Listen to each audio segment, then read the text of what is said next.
Under a video of a dinner celebrating my son-in-law's promotion, my daughter wrote, "This is what a real family is." I saw the empty chair, the one that should have been mine. I didn't call. No reproach. I just called my lawyer.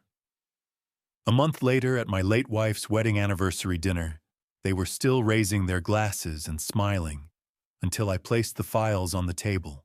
When the truth came out, 11 missed calls, and the words "Dad" could no longer save them. Thank you for being in this with me. Before we begin, tell me in the comments, what city or country are you watching from? This story has traveled farther than I ever expected, and I'd love to know where it found you. This story contains fictional elements added for clarity and purpose. Any similarity to existing names or locations is coincidental, but the lesson it carries is one worth holding on to. I have always been the kind of man who turns the lights off earlier than he needs to. Not because I am tired, but because after Ruth died, quiet felt safer than noise. It was 11 o'clock on a Tuesday night in November the 12th, and the light above the stove was the only one I had left burning, just enough to see the shape of the kitchen without really having to look at it. My coffee had gone cold around 9:30. I hadn't moved to refill it. Outside, the first proper snow of the season had started coming down over Bozeman, the soft, unhurried kind that doesn't announce itself. One minute, the porch light caught nothing but cold air. The next, flakes were drifting through the beam like they had been there all along, waiting patiently for the temperature to decide. I was sitting in the chair that faces the back window, the same one I have sat in most evenings for the past 7 years. After Ruth died, this house stopped being a place people returned to. It became a place I maintained. I kept the heat at 68. I kept the pipes from freezing.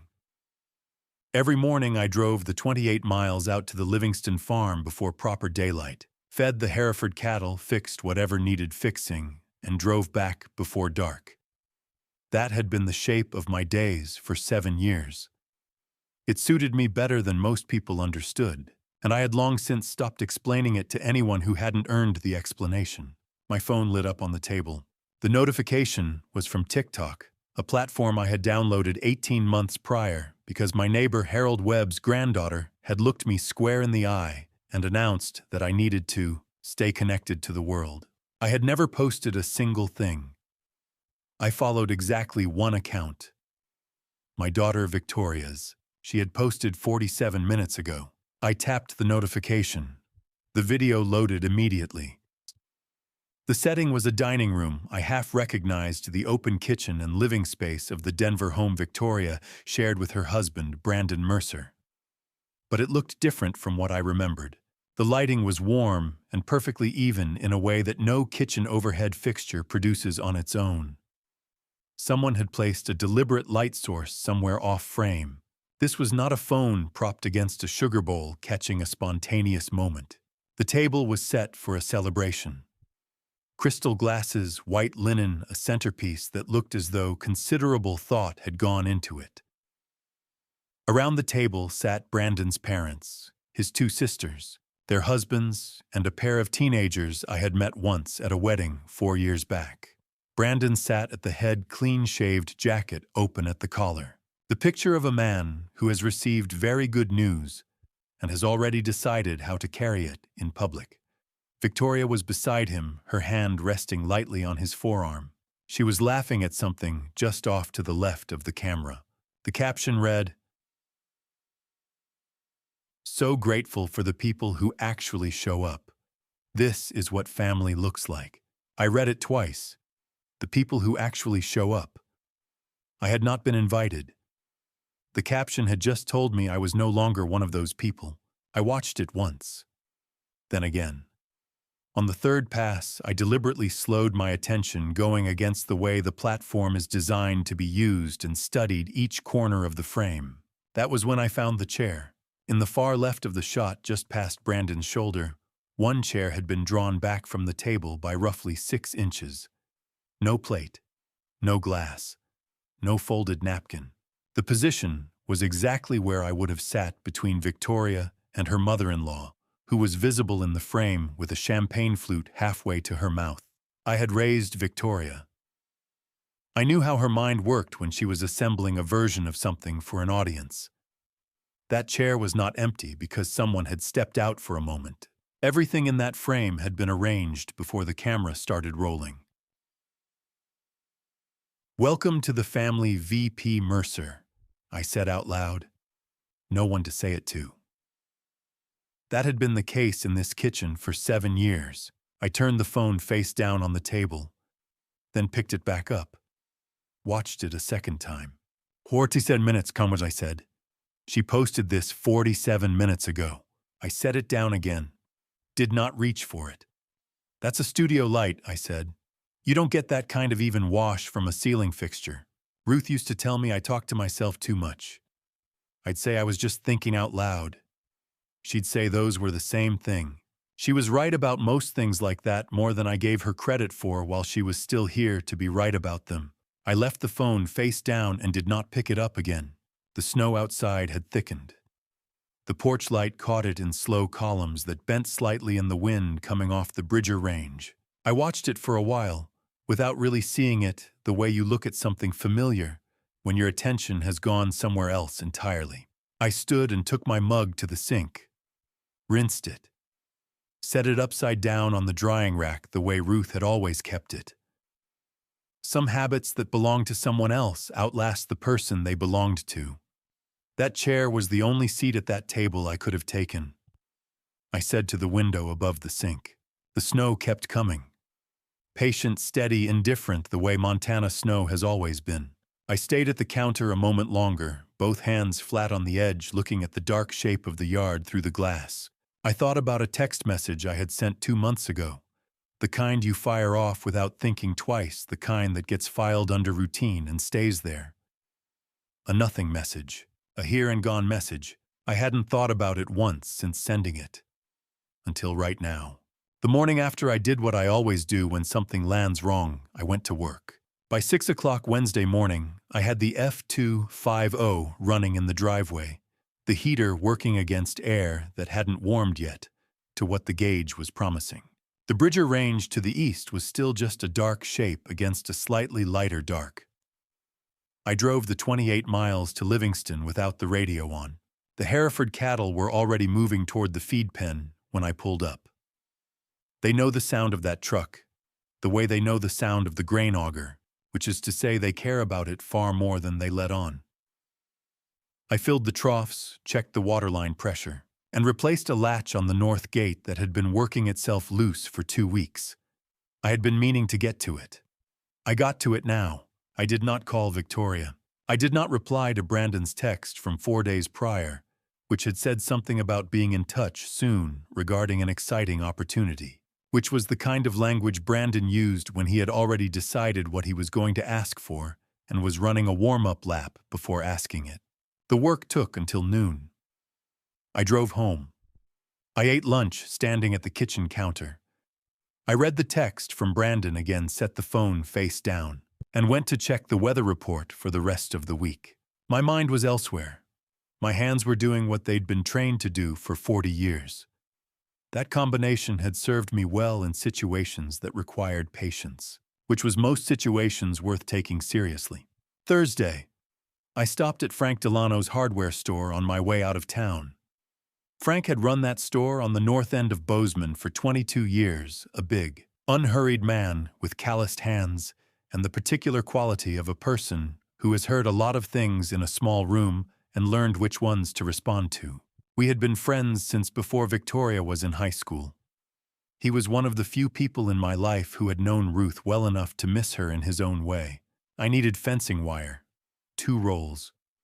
He had them in the back. He didn't say anything for the first 10 minutes. He rang up a customer, moved some boxes, checked something on his clipboard. I stood near the wire display and didn't push a conversation that wasn't ready to start. Then he looked at me over the counter. "You look like a man who found something he wasn't looking for," he said. He didn't look up from the register when he said it. "I'm fine. You said that same thing the week Ruth got her diagnosis." He set the clipboard down. "You weren't fine then either." I carried the 2 wire rolls to the counter and set them down. I need to make a phone call when I get home. Gerald or a doctor. Gerald. He nodded once, printed the receipt, and slid it across without another word. That was Frank. 30 years of friendship had taught him that some conversations need a door held open, not walked through. I drove out to Livingston, ran the wire along the section of fence near the creek that had been sagging since September, and was back in Bozeman before 4. I made dinner, ate it, washed the dishes. By 9 o'clock Thursday evening, I was sitting at the kitchen table again. Same chair, same window. I opened my text messages. I scrolled back to October 9th. I had sent Victoria a message that morning, the kind of message that passes between parent and adult child without either party assigning it much weight. It read, "Heading to Billings Clinic on the 12th for my cardiac follow-up. Gone all day. Don't expect to be back before evening." Victoria had read it. The small indicator confirmed that. She had not replied. I closed the texts and opened TikTok. Found the video. Checked the timestamp a second time the way you recheck a measurement before you make a cut. Not because you doubt what you saw, but because a cut that can't be undone deserves the extra 10 seconds. Timestamp November 12th, 6:43 p.m. I had been at Billings Clinic that day until 5:30. The drive from Billings back to Bozeman is just over 2 hours on a clear November afternoon, longer if there's any weather. I would not have pulled into my own driveway before 7:45 at the earliest. Victoria had posted that video at 6:43. At 6:43 on November 12th, I had been sitting in a parking structure in Billings, waiting for the pharmacy to fill a prescription adjustment. I had been 3 hours away by road. That dinner did not happen by coincidence on that particular evening. I took a piece of paper from the notepad on the counter, the one Ruth had kept there for grocery lists, and I had kept there out of habit, and wrote 3 things down. November 12th, Billings, 6:43 p.m. I folded the paper once, put it in my shirt pocket, went to bed. I lay there for a while in the dark, listening to the wind off the range work its way through the gap under the mudroom door. Then I reached for my phone on the nightstand. Gerald picked up on the second ring. I hadn't planned what I was going to say, but when he answered, I found I already knew exactly what needed to be said. "I need to talk to you about the farm," I told him, "and about what happens to it after I'm gone." Gerald's office smelled like old paper and institutional coffee, the kind of smell that means someone has been doing serious work in a room for a long time. I had always found it reassuring. The office was on the second floor of a brick building on Main Street, up a set of stairs that creaked the same way they had creaked the first time I climbed them 9 years ago. Gerald had been my estate attorney since the year after Ruth's diagnosis, when I had started thinking carefully for the first time in my life about what happened to things after a person was gone. He was a compact, methodical man in his late 50s, with reading glasses he wore on a cord around his neck and a habit of writing everything down by hand on a yellow legal pad. He did not use a standing desk or a whiteboard, or any of the other things that attorneys in larger cities had adopted to signal that they were serious. He sat across a wooden desk, and he listened, and that was how you knew he was serious. I sat down across from him at 9:30 Monday morning and started from the beginning. I told it the way I would have described a structural problem to a contractor in sequence without editorializing. The TikTok notification at 11 o'clock Tuesday night. The video. The lighting that was too even and too warm for a kitchen overhead. The empty chair positioned precisely where I would have sat. The timestamp. The text message I had sent Victoria on October 9th about the Billings appointment. The fact that she had read it and not replied. The fact that at 6:43 in the evening on November 12th, I had been 3 hours away, and she had known it. Gerald listened without interrupting. He made notes on his legal pad in small, unhurried handwriting. When I finished, he asked one question. "Walk me through the financial requests," he said. "All of them, in order." I did. It took longer than I expected. I told him about the car co-sign in 2021. Brandon's credit had taken a hit after some overlapping account activity Victoria had explained, and they just needed my name on the paperwork temporarily. I told him about the $25,000 bridge transfer in 2022 money. They said they needed to cover a gap between a property close date and a line of credit draw. They had paid back $18,000. The remaining $7,000 had not been mentioned since. I told him about the Cheyenne warehouse lease that same year, a commercial rental agreement in Wyoming, that Victoria said was routine, that she just needed a name with a clean record on it, that it was only paperwork. Gerald wrote everything down without comment. Current asset value, he asked when I finished. I told him. The Livingston farm had been reappraised in March of this year, $900,000, following the county's rezoning near the new federal highway corridor running through Park County. The house in Bozeman came in at $400,000 on the same assessment cycle. $900 on the farm, I said. $400 on the house, $1.3 million total. He set his pen down. That was the only indication that the number had registered differently than the others. Does Victoria know those figures? He asked. I never told her. He picked his pen back up and tapped it twice against the legal pad. That's interesting. Why? Because I'd like to find out whether she knows them anyway. He looked at me over the top of his reading glasses. Give me a week. I'll run your name through civil registries in every state and do a full title search on both properties.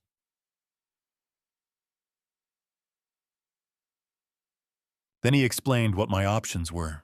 An irrevocable living trust, he said, was a legal structure in which a person, while still alive, transfers ownership of their assets into a trust that is immediately binding. Unlike a standard will, which only takes effect after death and must pass through a court process called probate, an irrevocable trust transfers control of the assets the moment it is executed and funded. No court involvement, no waiting period, no requirement to notify anyone who had been informally expecting to inherit.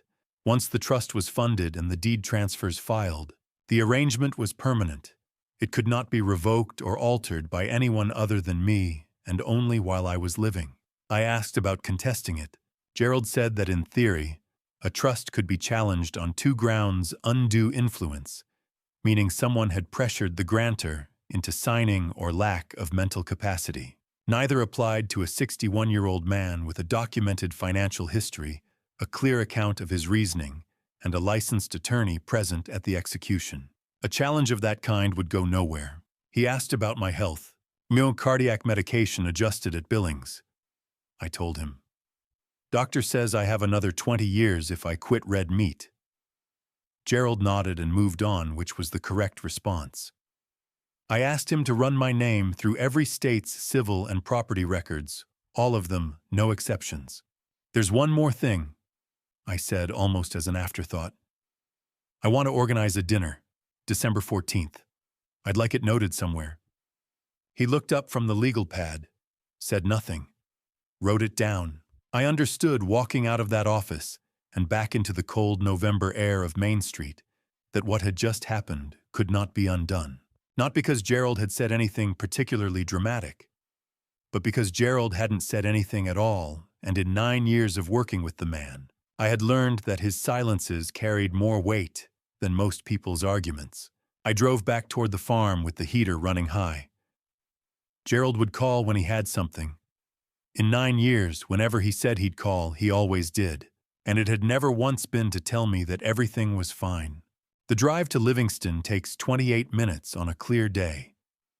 That Tuesday I drove it slow, the kind of slow that has nothing to do with road conditions. The sky over the Yellowstone Valley was the color of old pewter, flat and low, and the temperature had dropped overnight into the single digits. The first hard freeze of the season had moved in from the north sometime around 3 in the morning. I could tell by the way the fence posts along Route 89 stood stiff and white with rime ice, each one identical, like something planted rather than something that had been there through 30 years of weather. I parked at the farm gate and sat in the truck for a moment before getting out. The Hereford cattle were already gathered near the feed pen, their breath rising in slow plumes above the fence line. They had learned decades ago that the sound of my truck meant something worth paying attention to. The work was familiar enough that my hands could do it without direction.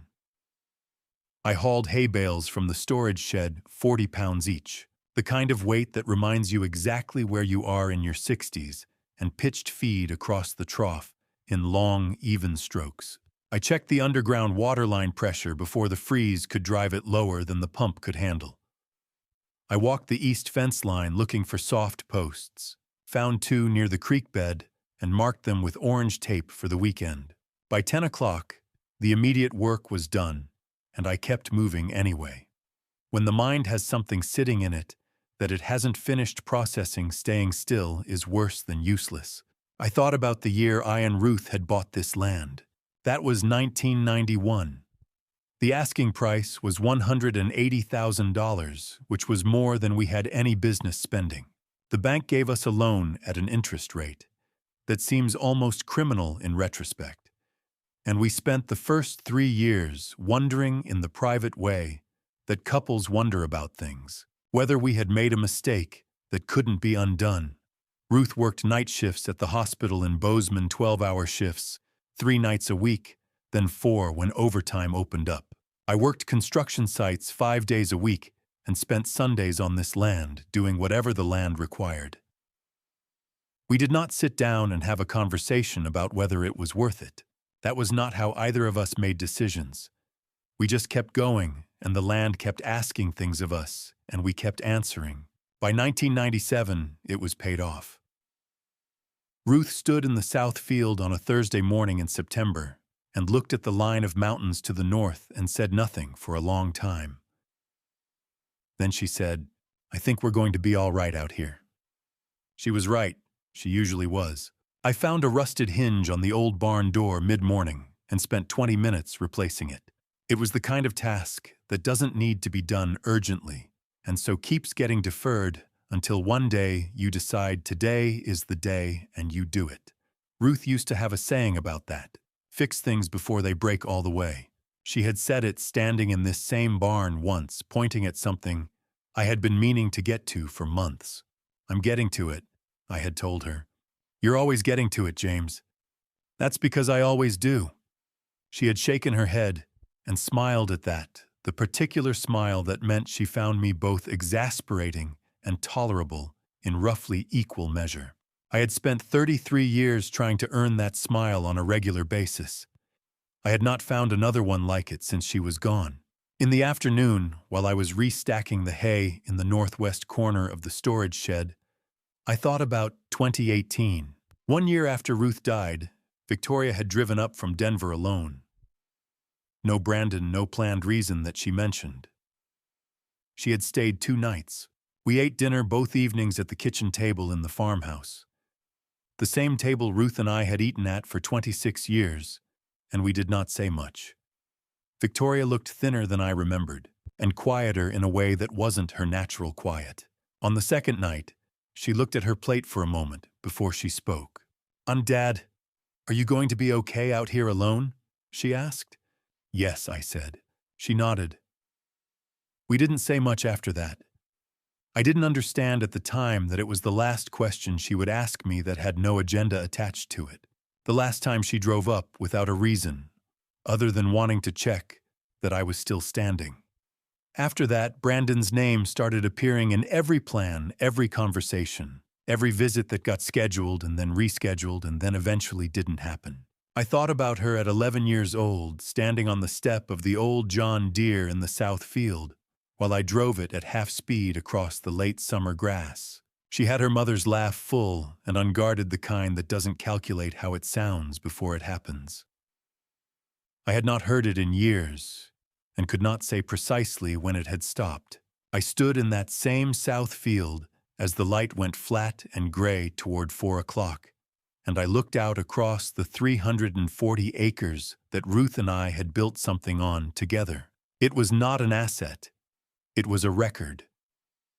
2 lives, one of which was over. pressed into the soil of this particular valley, in this particular county, in a state that most people only pass through on their way somewhere else. I had come very close to letting it fall into the wrong hands, without ever understanding that was what I was doing.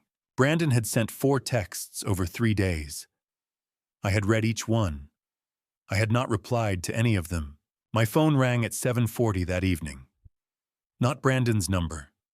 Gerald's. He said 4 words before I could say anything. Come in tomorrow morning. I was at Gerald's office before he had finished his first cup of coffee. He waved me in without a word and pushed a folder across the desk before I had sat down. The folder was thin, 3 or 4 pages at most, but Gerald had positioned it in the center of the desk, the way you position something you want a person to have no choice but to look at directly. I sat down, looked at it directly. The top sheet was a civil records search result from Laramie County, Wyoming. My name was on it. Walk me through this, I said. Gerald set his coffee down and did exactly that. 2 years ago, in October of 2022, a small claims judgment had been filed in Laramie County against a commercial tenant who had defaulted on a warehouse lease in Cheyenne. The tenant had stopped paying rent in the 4th month of a 12-month agreement. The property owner had pursued recovery through the county's commercial court. The judgment was $4,200, a routine figure in a small claims preceding the kind of number that ends up on a page and stays there. The reason my name appeared on that page was that I had signed the lease as a personal guarantor. I remembered signing it. Victoria had presented it to me on a Sunday afternoon visit to Bozeman, a day she had framed as a casual trip. Though in retrospect, no visit she made in those years was fully casual. She had explained it in terms designed to make it feel minor. They needed a name with a clean financial record on the lease because the market in Cheyenne was competitive. There was a prior judgment on Brandon's record from an old business dispute that was aging off, and this was the fastest way to secure the space they needed. It was only paperwork, she had said, just temporary. I had signed. What I had not signed was any notification of what happened afterward. The tenant defaulted. Brandon's brother-in-law, a man I had met at a wedding and spoken to for approximately 40 minutes, quietly settled the matter. The judgment was marked resolved in the county's system, but the notation was never formally cleared from the National Commercial Credit Registry. Dun and Bradstreet, Gerald said, meaning the service that aggregates and reports commercial credit data across the country. Any institution running a standard commercial background check on your name, a bank, a title company, a mortgage underwriter will see this notation. It does not create a direct legal claim on your Montana property, but it creates a flag. And flags complicate things. He was precise about the distinction. This was not a lien on the Livingston farm or the Bozeman house. The Wyoming judgment carried no automatic authority over assets in another state. To become a direct encumbrance on Montana property, it would have needed to be formally registered in a Montana district court, a step that had never been taken. What it was, instead, was a mark on a record that would surface in any serious financial transaction involving my name. Refinancing the house. Executing a clean deed transfer into a trust. Anything that required a title company or financial institution to run a background check would produce this flag and require an explanation and documentation before they'd proceed. How long has this been sitting on my record? I asked. 2 years, 1 month, Gerald said, and Brandon's attorney knew. He didn't answer that directly. Instead, he slid a second document across the desk. I picked it up. It was a legal brief from Brandon's attorney's office dated January of 2023. The subject line referenced the Cheyenne lease matter. The relevant sentence read, "Notation remains on the Callaway record, but is considered manageable, no action required at this time." I read it once, read it again. This was sent to Victoria, I said. To a joint investment account she holds with Brandon, yes. Used for their property dealings. I set the document down and did not say anything for a moment. I was doing the arithmetic that I should have done 3 years ago and had not, because I had been operating under a set of assumptions about my daughter that the arithmetic did not support. 3 years. Exactly the same 3 years during which Victoria had called with requests delivered in warm, grateful tones. The cosign, the bridge transfer, the lease itself, each one presented as a temporary inconvenience, a minor matter, a thing that would resolve itself quickly. And all of it happening while a notation with my name on it sat in a national registry that neither she nor Brandon had mentioned once. What about the $7,000 from the 2022 bridge transfer? I asked. That was never paid back. You have grounds for small claims, Gerald said. I'm not interested in $7,000, Gerald. I'm interested in the farm. He nodded and moved on without ceremony, which was one of the things I valued about him. He told me he had already begun the formal process of clearing the Cheyenne notation from the registry. The procedure required submitting documentation of the original settlement, along with a formal correction request to Dun & Bradstreet's Dispute Resolution Office. Standard timeline was 4 to 6 weeks. Once it's cleared, he said, there's nothing standing in the way of a clean title transfer. The trust can be fully funded without complications. I sat with that for a moment. Gerald waited. He was good at waiting. I thought about the phone calls, the warm voice, the way Victoria had always known exactly how to frame a request, so that saying no felt like a failure of love rather than a reasonable exercise of judgment. She had learned that from watching me. I had taught her without meaning to exactly how I could be moved. 3 years, right there on a page in Laramie County, Wyoming, and not once had anyone picked up the phone. There's something else you need to see, Gerald said. He turned his laptop around to face me. On the screen was an email. The sender field read Brandon Mercer. The recipient, Apex Development, LLC, Denver, Colorado. A company name I had never heard in my life. I leaned forward and read the first line. Before I reveal what Gerald found inside those county records, the document that finally showed me exactly what Brandon had been planning all along dropped the number 6 in the comments, so I know you're still here with me. Because what comes next is the piece that made everything else fall into place. A note: this story contains fictional elements shaped for reflection and understanding. If that is not what you came for, this is a good moment to step away, and we respect that completely. I have read a lot of documents in my life. Structural specifications, loan agreements, county zoning variances. I know what it feels like when a number on a page changes what you believed to be true. This was one of those moments. The email chain on Gerald's laptop was 14 messages long, running from early August through mid-September of this year. I read from the beginning. The first message was from Brandon to an address at Apex Development LLC, Denver, Colorado, dated August 14th. The subject line was blank.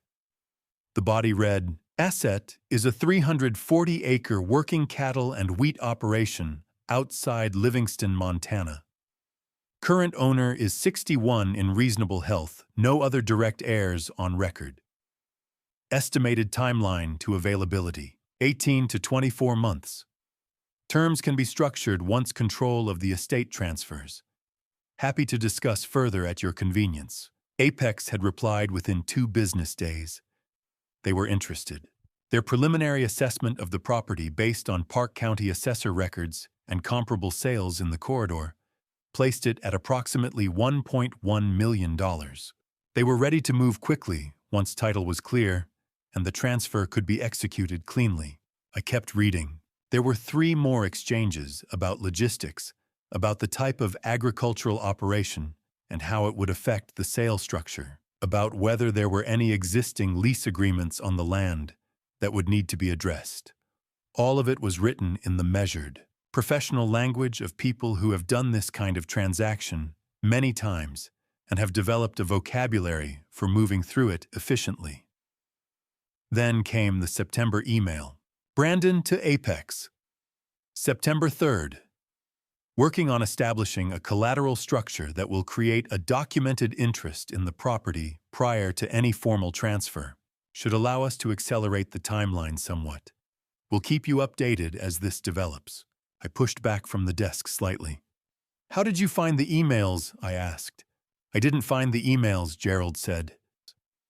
I found a notice of prospective interest, filed by Apex Development in Park County's Public Records Standard. Practice for commercial developers who want to protect a future transaction they've agreed to in principle. It showed up during the title search on the Livingston property. I contacted Apex directly to verify the ownership status, and they gave you the email chain. Voluntarily, when I identified myself as counsel for James Calloway and confirmed that he was the titled owner of the property in question, they understood immediately that Brandon Mercer had no authority to negotiate on behalf of the estate. They cooperated fully. In their position, they would want the actual owner involved before any deal moved forward. I looked at the September email again. The collateral structure. Tell me what the $80,000 actually was, I said. Gerald folded his hands on the desk. The document package Brandon intended for you to sign was not a co-investment agreement. It was a secured promissory note, meaning you would be lending $80,000 to an entity controlled by Brandon, and the Livingston farm would be listed as collateral securing that loan.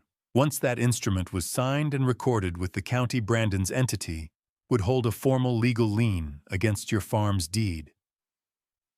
And a lien on the deed would complicate any unilateral transfer of the property into a trust. Potentially give Brandon's attorneys grounds to argue he had a documented financial interest in the asset. It wouldn't guarantee he'd win any challenge, but it would create enough legal friction to delay things significantly. Long enough for other arrangements to be made. I thought about a Sunday afternoon call from 18 months ago. Brandon relaxed and friendly, the way he always was when he was running a warm-up before the real conversation. He called me 18 months ago, I said.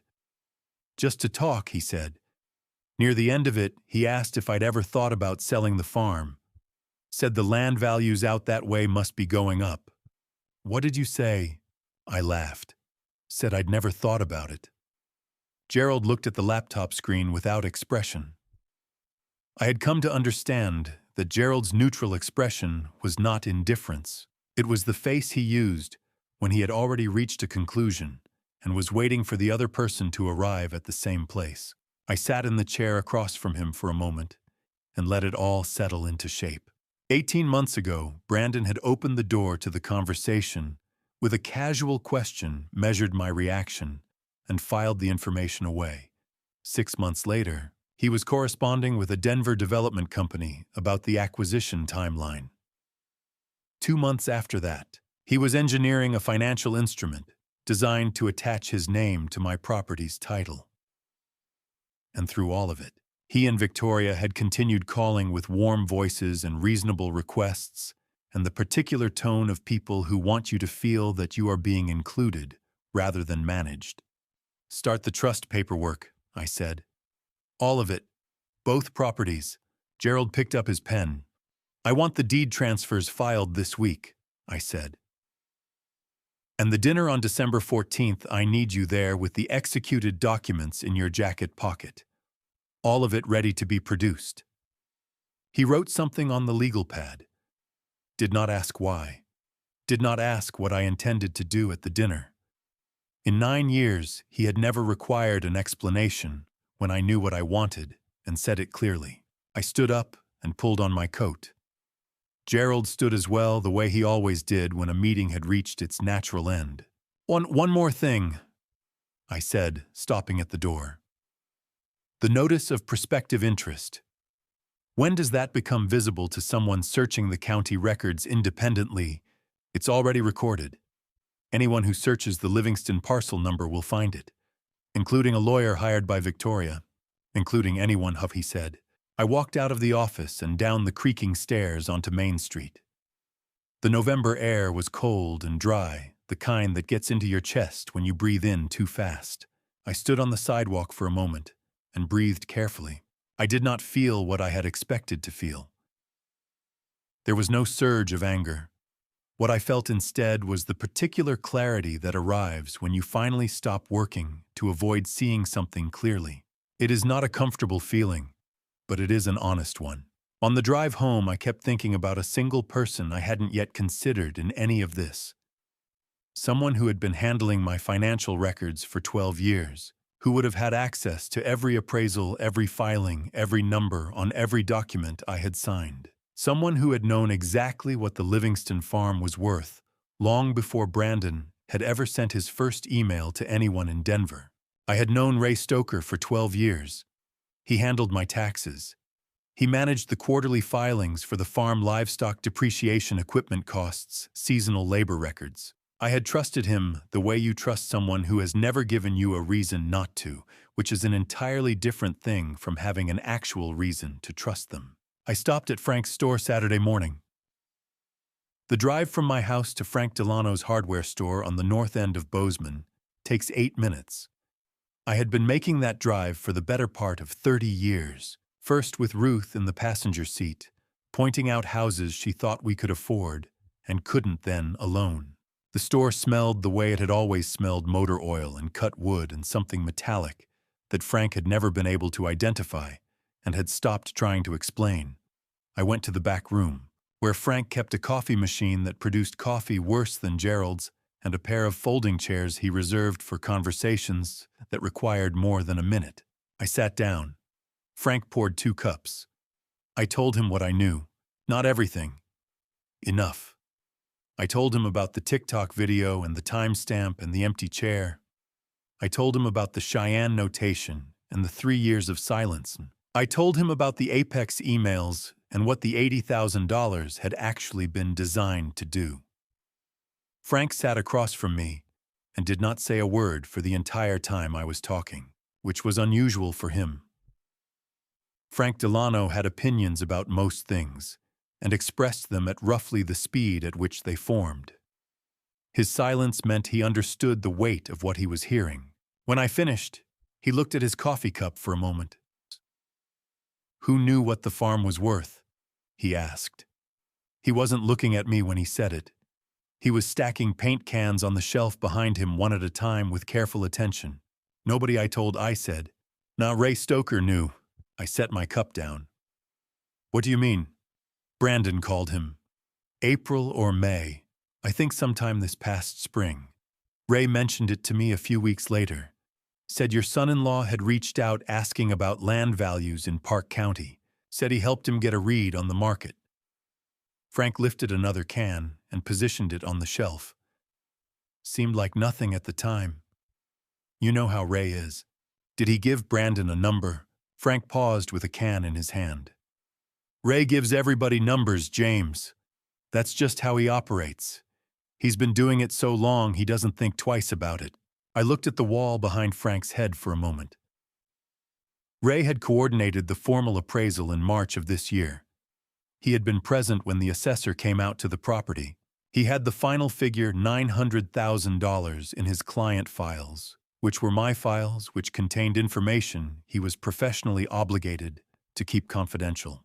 Sharing a client's financial assessment with a third party without the client's knowledge or consent was not neighborly helpfulness.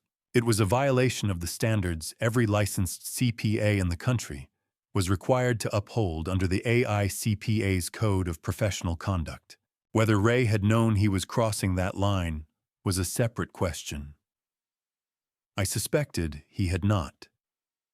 He had probably thought of it exactly the way Frank described it, a casual conversation, helping a family member understand the market, the kind of thing that feels like common courtesy when you are not the person whose information is being handed to someone who is planning to use it against you. That's my number, Frank, I said. From my file. Frank set the can down and turned around. What are you going to do? Nothing about Ray. This isn't about that. He looked at me steadily, then picked up his coffee and drank. I called Gerald that afternoon from the truck while I was parked on a side street off Main. I told him what Frank had told me about the spring phone call. Gerald confirmed without much surprise that what Ray had done constituted a breach of CPA confidentiality standards under AICPA Section 1.700, the clause specifically governing disclosure of client information without client consent. He said I had grounds to file a formal complaint with the Montana Board of Public Accountants. "I'm not filing anything against Ray," I said. "He made a mistake. I'm focused on the farm." Gerald noted it in the file and moved on. That was the end of that. I did not call Ray. I had nothing to say to him that would be useful, and the kind of conversation I would have been capable of having with him that afternoon was not the kind I wanted on record anywhere. Ray had been careless with something that mattered. I had been careless, too careless about who I assumed was on my side, simply because they had never yet demonstrated otherwise. I drove home along Route 89 with the window cracked an inch, despite the 18-degree cold. The Bridger Range was sharp and white against a sky that had gone completely clear, the kind of blue that only happens in late November, when the air has been scoured clean by a week of hard frost. By the time I turned onto my street, the full picture had assembled itself with a clarity that left no room for interpretation. Ray had given Brandon the number. Brandon had given the number to Apex. Apex had filed the notice. The $80,000 promissory note was designed to attach Brandon's name to the property title before I changed my mind or ran out of time. This had not been opportunistic. It had been planned, and it had been planned carefully, and it had been running in the background of every phone call and every visit and every warm, patient request for the last several years. My phone rang when I was halfway home. I recognized the number before the second ring had finished. Victoria. I let it ring 3 times long enough to settle into the right register the voice that would give nothing away. Then I answered. I answered on the 4th ring. I had exactly that long to decide how I was going to sound. The truck was doing 60 on Route 89 northbound the Bridger Range, running along the eastern edge of the sky in the kind of sharp relief you only get when the air is this cold and this clear. I kept both hands on the wheel and my voice level when I said hello. Victoria opened warmly. She always did. The warmth was not false exactly. I had long believed that she meant at least some of what she communicated, that somewhere beneath the structure of every conversation, there was a real person who had once been the 11-year-old girl laughing on a tractor in my south field. What had changed over the years was not the warmth itself, but the architecture around it. The warmth had become a first room you were shown into before the actual business of the visit began. "How's your heart rate been since Billings?" she asked. "Since the adjustment." "I said. "Good. That's good." A small pause, the kind that is designed to sound like relief but functions as a transition. "How's the farm? Are the water lines ready for the freeze? I saw the forecast said it's going down into single digits next week." "More than ready," I said. She was mapping things. I understood that now, in a way, I had not allowed myself to understand 6 months ago. The health question was not idle concern, it was a status check. The farm question was reconnaissance. She was building a picture of my circumstances the way you build a picture when you have a plan that depends on those circumstances remaining stable long enough for the plan to execute. I drove and listened and said the appropriate things. Then she said it.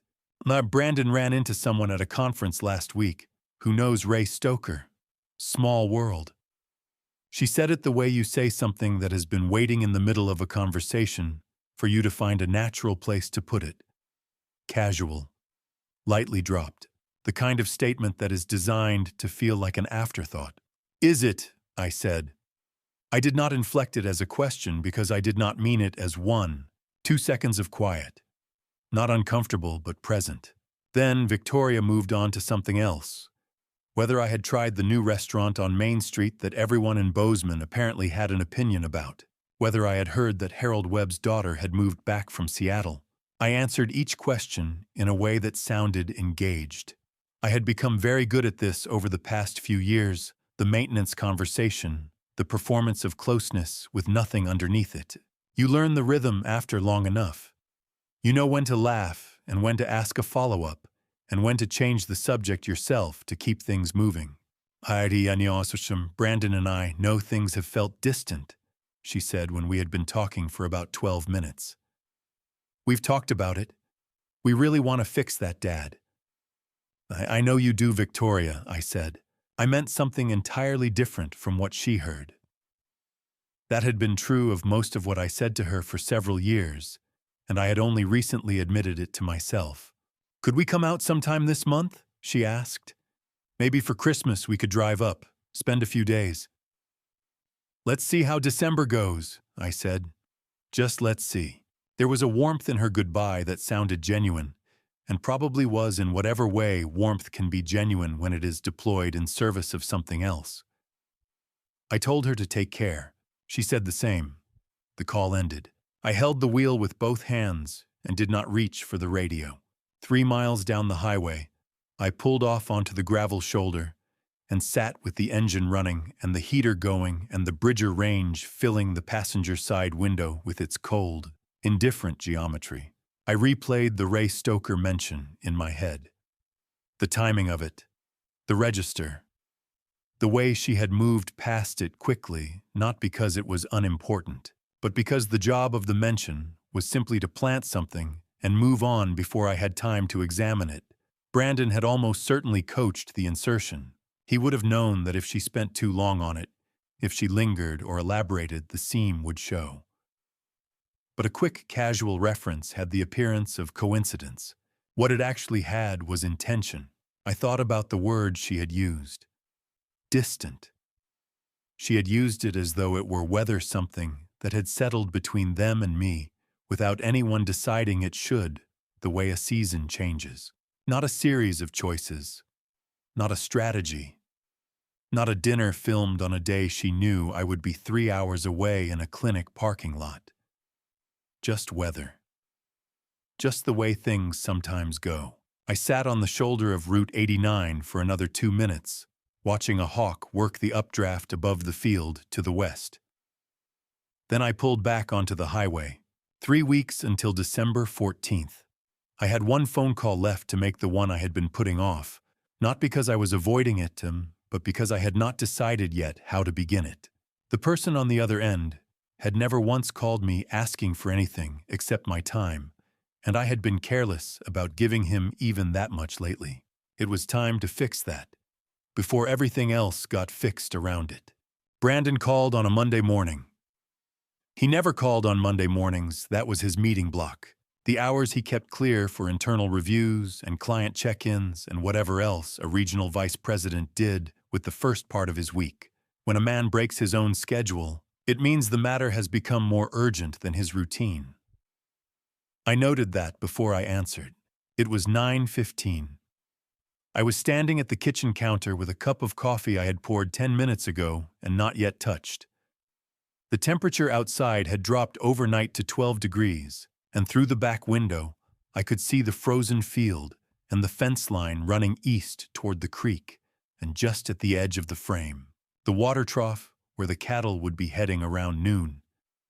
Everything was still. Everything was exactly as it had been for the past 7 years. I picked up the phone. Brandon opened the way he always opened, warm, unhurried, the voice of a man who is entirely comfortable taking up space in a conversation. He asked how I was doing. He mentioned that Victoria had been thinking about me. He said the weather out there must be something this time of year. He had a gift for this part, the approach to the runway. The measured buildup of social ease before the destination revealed itself.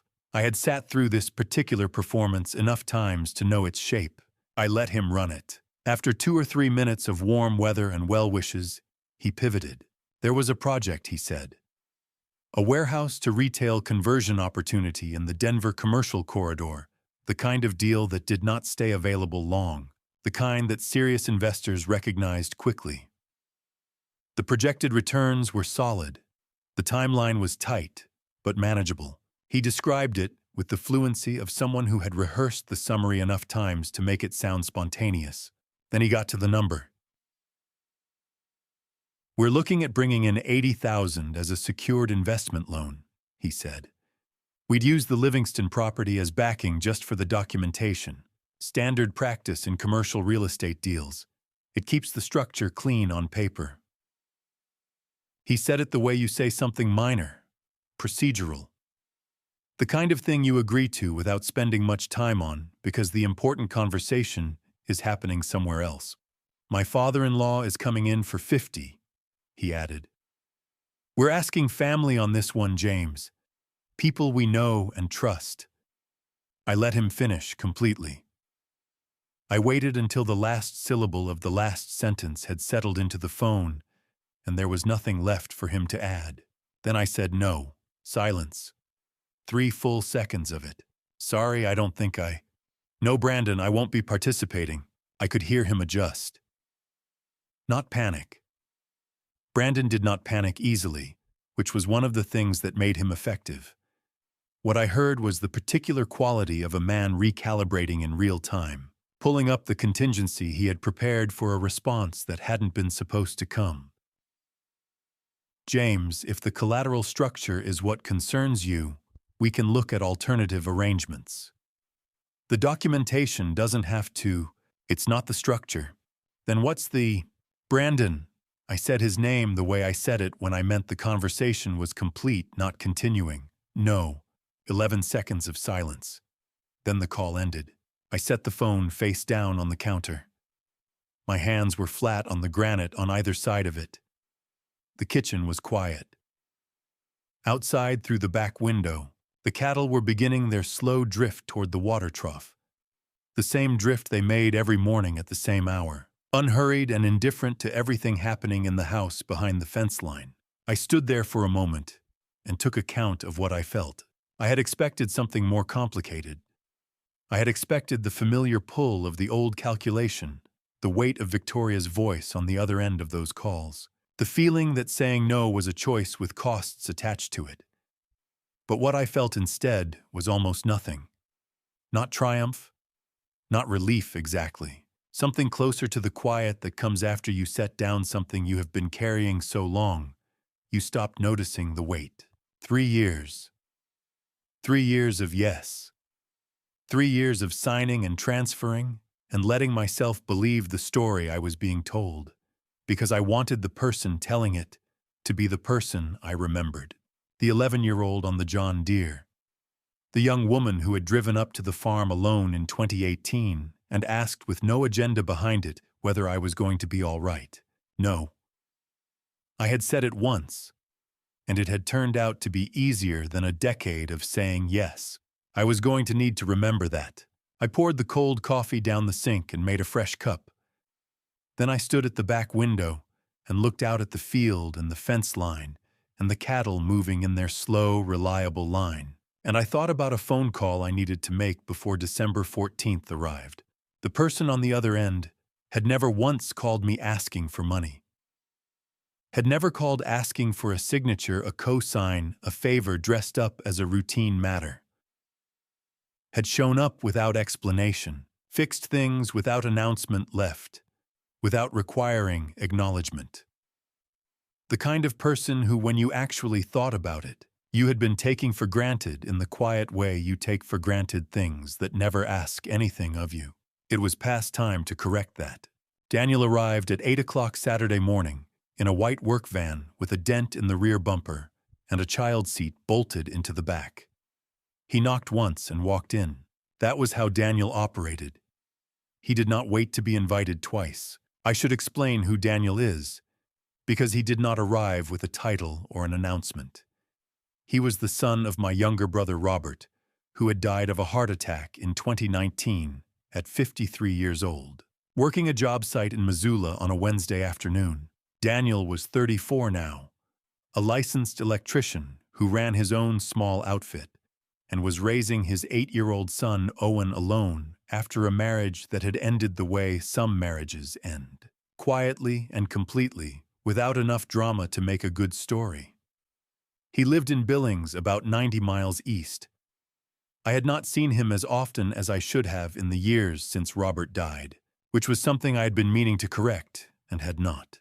He walked in with Owen behind him, a sleeping bag under one arm, a box of donuts from a gas station, and the toolbox nobody had asked him to bring.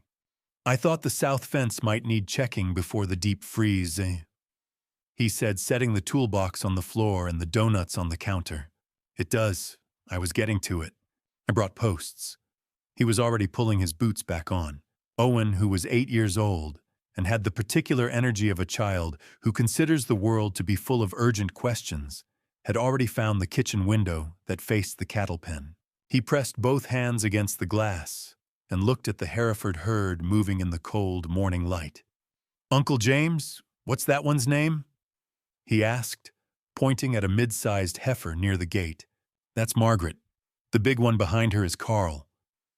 Owen produced a small spiral notebook from his jacket pocket and wrote both names down with a stub of pencil, deliberate and unhurried, as if this were important record-keeping. Do they know their names? Carl does. Margaret is still making up her mind. Owen considered this seriously. Then he wrote something else in the notebook, a note to himself perhaps about the reliability of cows, and went back to watching. Daniel worked the south fence line alone through the morning. I found him at the far post around 10 o'clock and offered to help. He said he had it. He found 2 failing posts near the creek bend and replaced them both, tamping the new ones into frozen ground with a patience that reminded me of Robert, who had always worked the same way, without complaint, without narration, as though the task itself was sufficient company. I made a mental note to check the repairs later, which I did the following morning. They were solid, better than what had been there before. Lunch was soup from a can, which was the best I had on short notice, and which Owen ate without comment, because he was at an age when food was fuel, and the quality of it was secondary to the company around it. During the meal, Owen slid off his stool and wandered to the kitchen shelf, where I kept the few photographs I had not put away after Ruth died. He stopped at the framed print from 1993 Ruth on the porch in September, squinting into the late afternoon sun, laughing at something Harold Webb had said just out of frame. "Who's that?" he asked. "That's Ruth. She built this farm with me." Owen looked at the photograph for a long moment, the particular quality of attention an 8-year-old brings to something when they have decided it matters. Then he opened his notebook and wrote something down. I did not ask what. Whatever it was, it went into the record alongside Carl and Margaret. By the time dinner was ready, Daniel had replaced both fence posts, retensioned a section of wire near the east gate, and stacked the scrap lumber I had left behind the storage shed since October into a clean pile against the barn wall. He had done all of this without a word about any of it, which was either modesty or simply the way he was raised, and in my experience those two things were often the same. The 3 of us ate at the farmhouse table stew I had made from scratch that afternoon, thick enough to mean it, and seasoned the way Ruth had taught me when I was still the kind of man who needed teaching. Daniel ate quietly and said the right things when he said anything. Owen had 2 bowls and did not stop talking between them. Working through a series of questions about cattle, about how fences were fixed, about whether beavers ever came to the creek in winter, about what happened to the farm when it snowed too much to drive in. I answered everything he asked. It had been a long time since someone had asked me questions about this place that didn't have an ulterior purpose embedded somewhere in the framing. Owen fell asleep on the living room couch before 8 o'clock dropped without ceremony, the way children drop when they are finished with the day. I found Ruth's old quilt in the cedar chest in the bedroom, the patchwork one she had spent 2 winters making, pieced together from fabric scraps that each came from something she had worn or used or been given. I carried it to the living room and draped it over the boy. I stood in the doorway for a moment. The room where he was sleeping had been Victoria's room when she came to visit, back when she still came without a reason. When she was 8, she had been not so different from Owen, full of questions, full of the particular unguarded energy of a child who had not yet learned to calculate the effect of her presence on other people. I did not follow that thought further.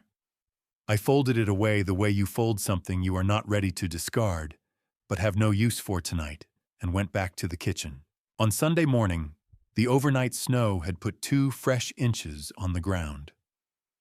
Owen woke early and came to the kitchen still in his socks, and we went out together into the feed pen before breakfast. He matched his steps to mine across the frozen ground, 1 step to my 2, watching how I moved through the herd. I handed him the scoop. He threw feed in wide arcs with both arms, laughing when Carl pressed his heavy shoulder against him and nearly knocked him sideways. I thought Ruth would have loved this kid.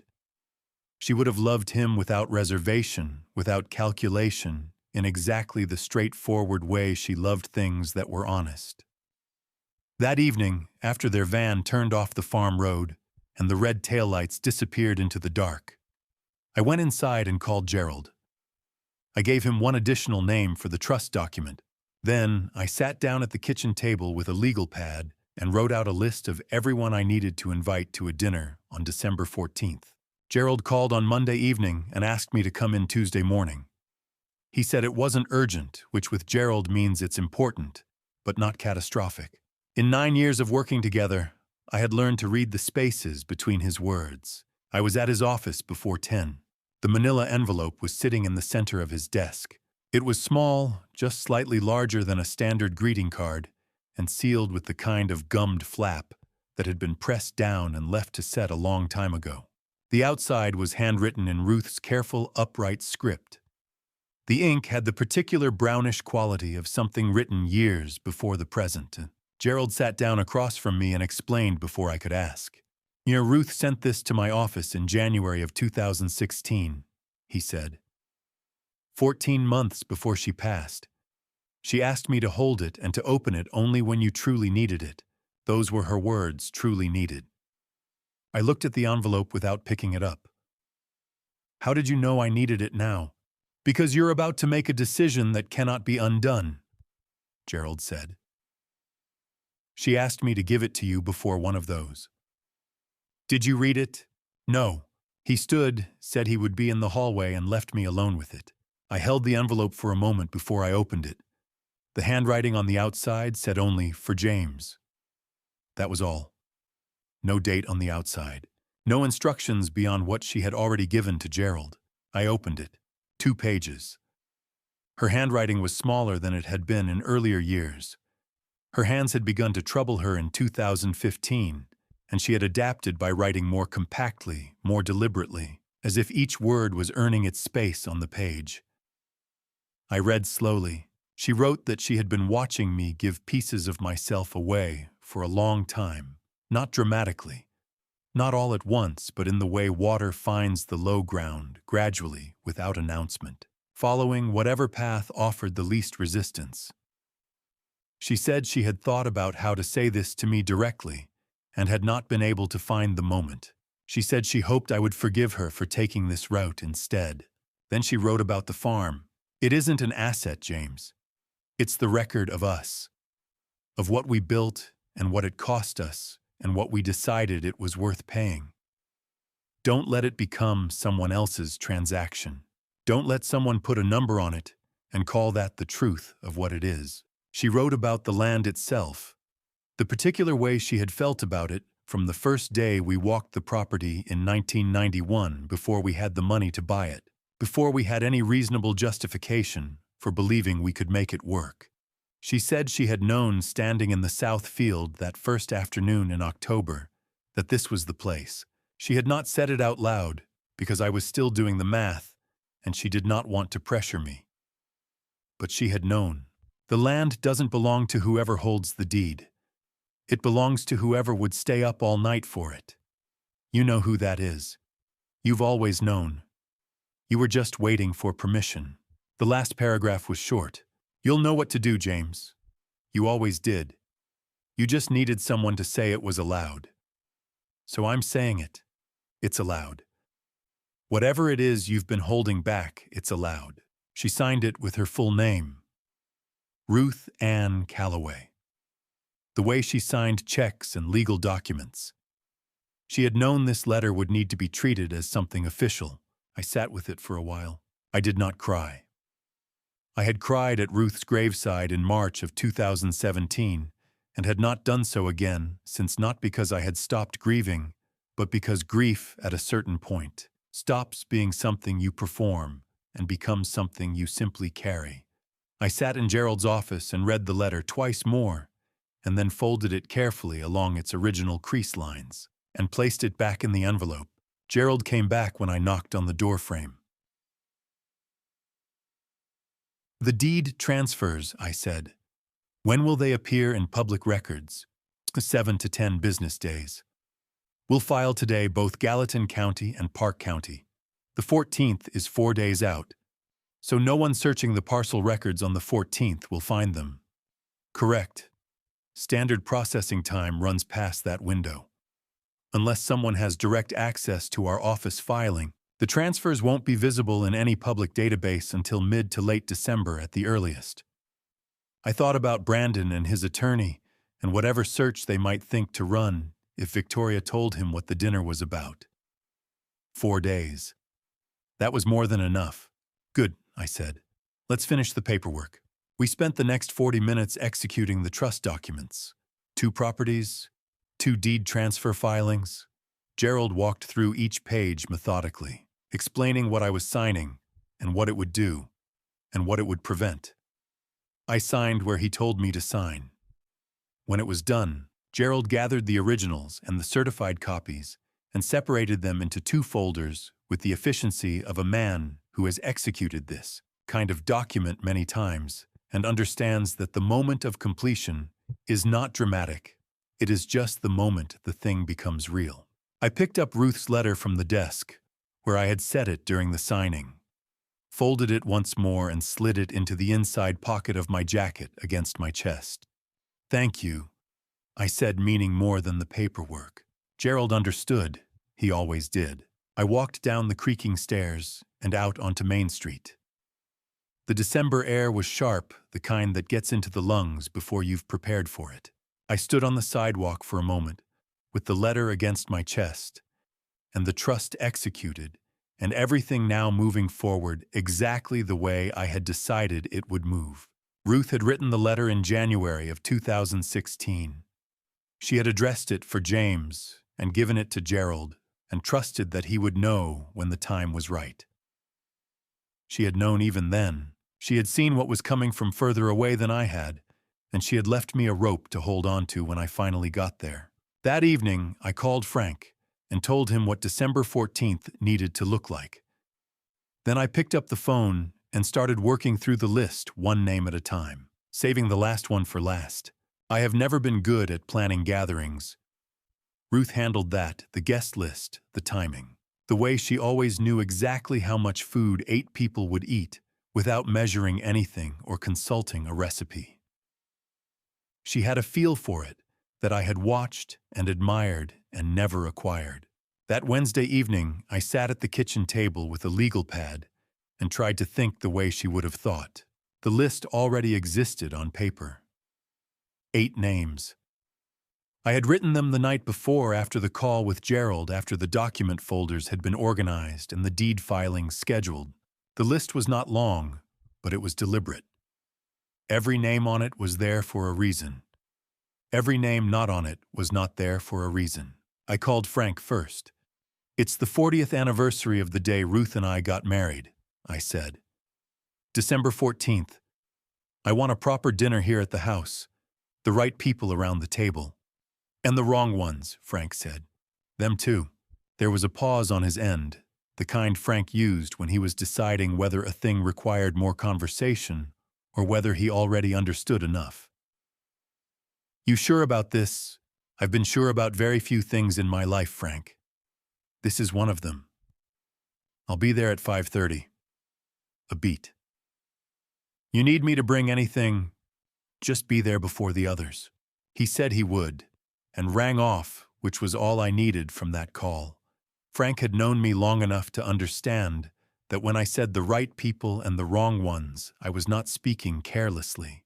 I called Gerald next, and told him I needed him present with the executed trust document folder in his jacket pocket, not on the table, not visible until the right moment.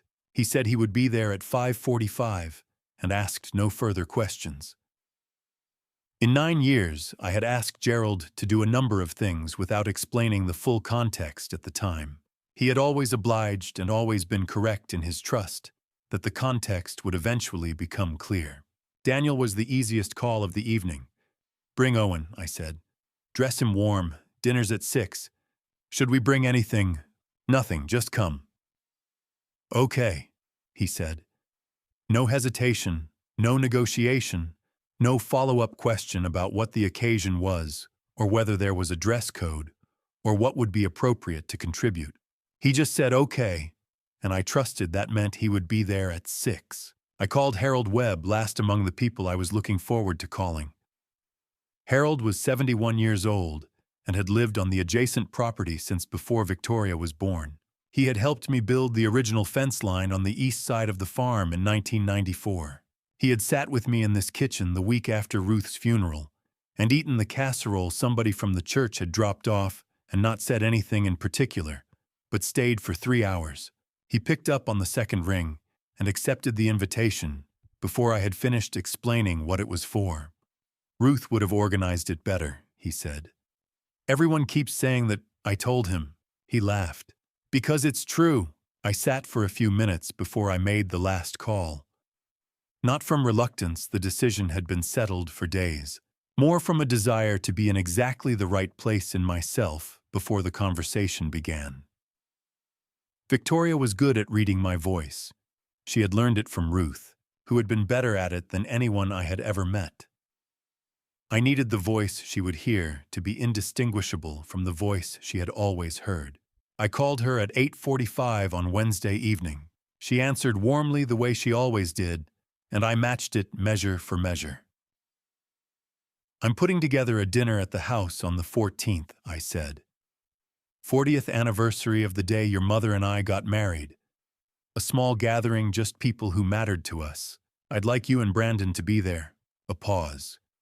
Not long, perhaps 2 seconds, but present. In the background, I heard Brandon say something. I could not catch the words.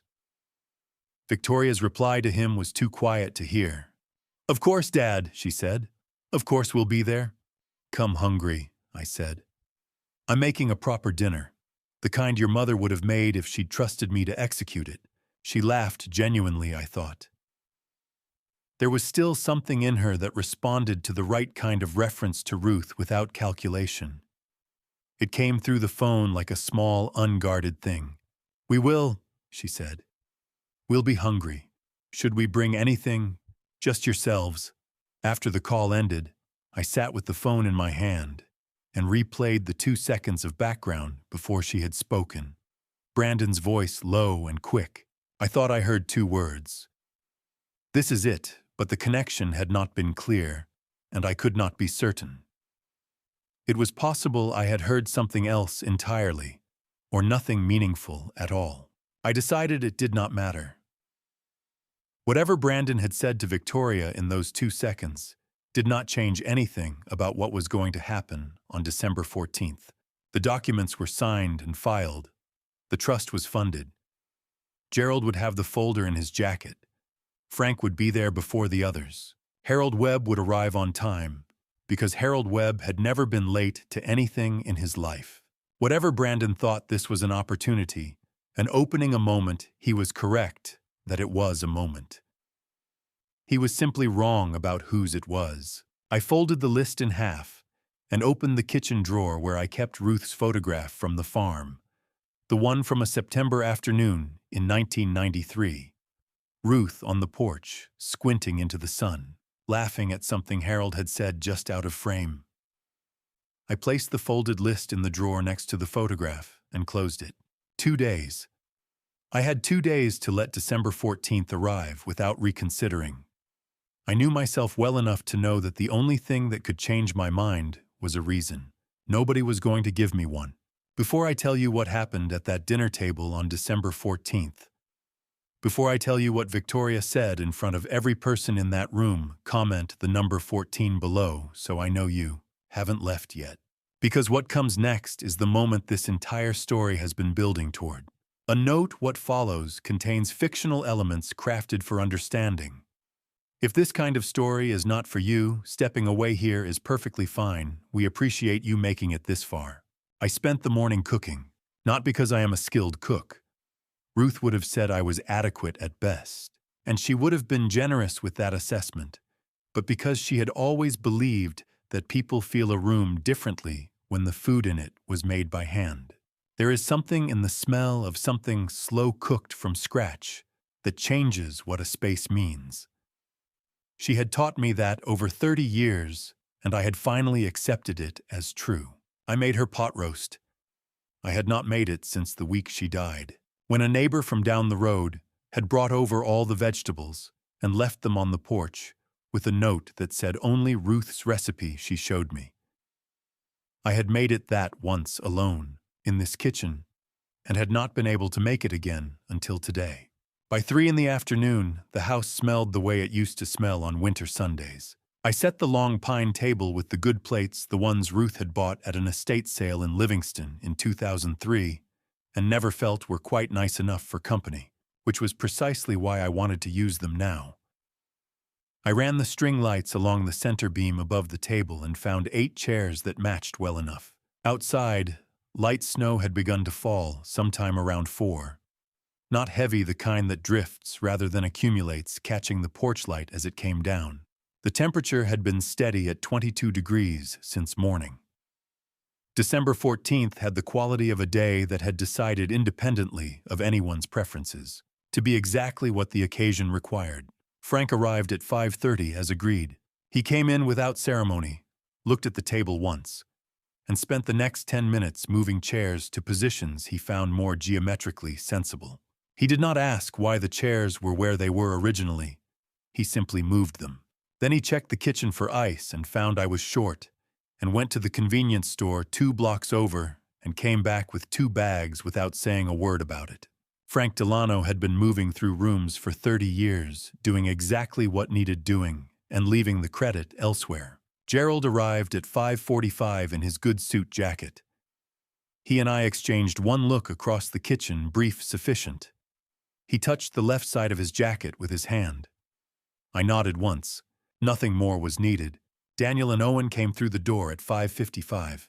Owen was wearing his best flannel shirt, a dark green one with small buttons at the collar, and the creases in it told me Daniel had ironed it, which was the kind of detail that made me think Robert had raised him correctly, even in the years when Robert himself had been uncertain about most things.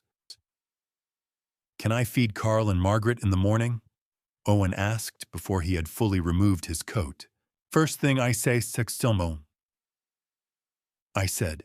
Owen nodded, as if this settled an important matter, and went to find Frank, with whom he had apparently decided to have a conversation about cattle during the drive from Billings. Harold Webb arrived at 6 on the 2nd. Harold was 71 years old and had lived on the adjacent property since 1992. He had worked alongside me on the east fence line the summer Ruth was pregnant with Victoria. He had been one of 12 people at Ruth's graveside in March of 2017, and one of 3 who stayed afterward to help me move furniture back into the house after the reception. He came through the door and shook my hand, the way men of his generation shake hands once firm brief. "Ruth would have liked this," he said. She would have organized it better. Nobody organized things better than Ruth." He found a chair at the end of the table and sat down as if he had been assigned that seat years ago. Because in a sense, he had. Victoria and Brandon arrived at 6:10. Brandon came through the door first, carrying a bottle of Bordeaux with the label facing outward, the instinct of a man who has learned that what you bring matters as much as the bringing of it. He shook my hand with both of his, the firm double grip he had developed as a professional gesture and had never fully disentangled from his personal one. "James," he said, "thank you for having us." "Glad you made it," I said. Victoria came in behind him and hugged me at the door. She had dressed carefully, a dark wool sweater hair done. She smelled of something expensive and looked at first glance. The way she always looked when she wanted to make a particular impression, composed, warm, deliberately present. "This is wonderful, Dad," she said. "Really?" She stepped back and looked around the room. Her eyes moved across Frank, Gerald, Harold, and stopped at Daniel, who was standing near the far end of the table helping Owen with his chair. A pause. Not long. The kind of pause that a person makes when they are recalibrating. "Is that Daniel?" she said. "Robert's boy." "Yes," I said. "That's sweet of you to include him." She smiled at me, the smile she used with people she had already sorted into a category before they had said a word. I kept my face entirely still and offered to take her coat. Dinner was warm and easy on the surface of it. The pot roast was better than I expected. Owen ate one bowl and quietly repositioned himself for a second. Harold and Frank occupied one end of the table with the low, deliberate conversation of people who have been neighbors long enough to be comfortable in silence and choose talking as a courtesy rather than a necessity. Owen had appointed himself Frank's primary educator on the subject of the Hereford herd. Carl knows his name," Owen said, "but Margaret is still deciding." Frank accepted this with the gravity the statement deserved. "Some of us take longer. Uncle James said that too. Your uncle is a smart man." Frank reached across the table for the bread. "Don't tell him I said so. It'll go to his head." Owen looked at me to see if this was true. I said nothing and refilled my water glass. Brandon worked the table the way I had watched him work rooms at the 2 family gatherings I had attended since Victoria married him, smoothly, without visible effort, moving his attention from person to person with the attentiveness of someone who has learned that charm is most effective when it appears effortless. He asked Harold about his property. He asked Daniel about his work. He poured wine for Gerald and asked questions about Bozeman's development patterns that were just sophisticated enough to sound like genuine interest. I watched all of it and said the things that were expected of me at the appropriate intervals and ate Ruth's pot roast at my own table in my own house and waited. Between the main course and dessert, Brandon leaned close to Victoria. I was 2 seats away. The table noise covered most of it. But I caught 3 words from his side of the exchange tonight, and right and moment. Victoria gave the smallest nod, the kind that is not agreement so much as acknowledgement. I set my fork down. I looked to the far end of the table. Gerald was already looking back at me. His hands were still. His face showed nothing. He touched the left side of his jacket once briefly and returned his attention to his plate.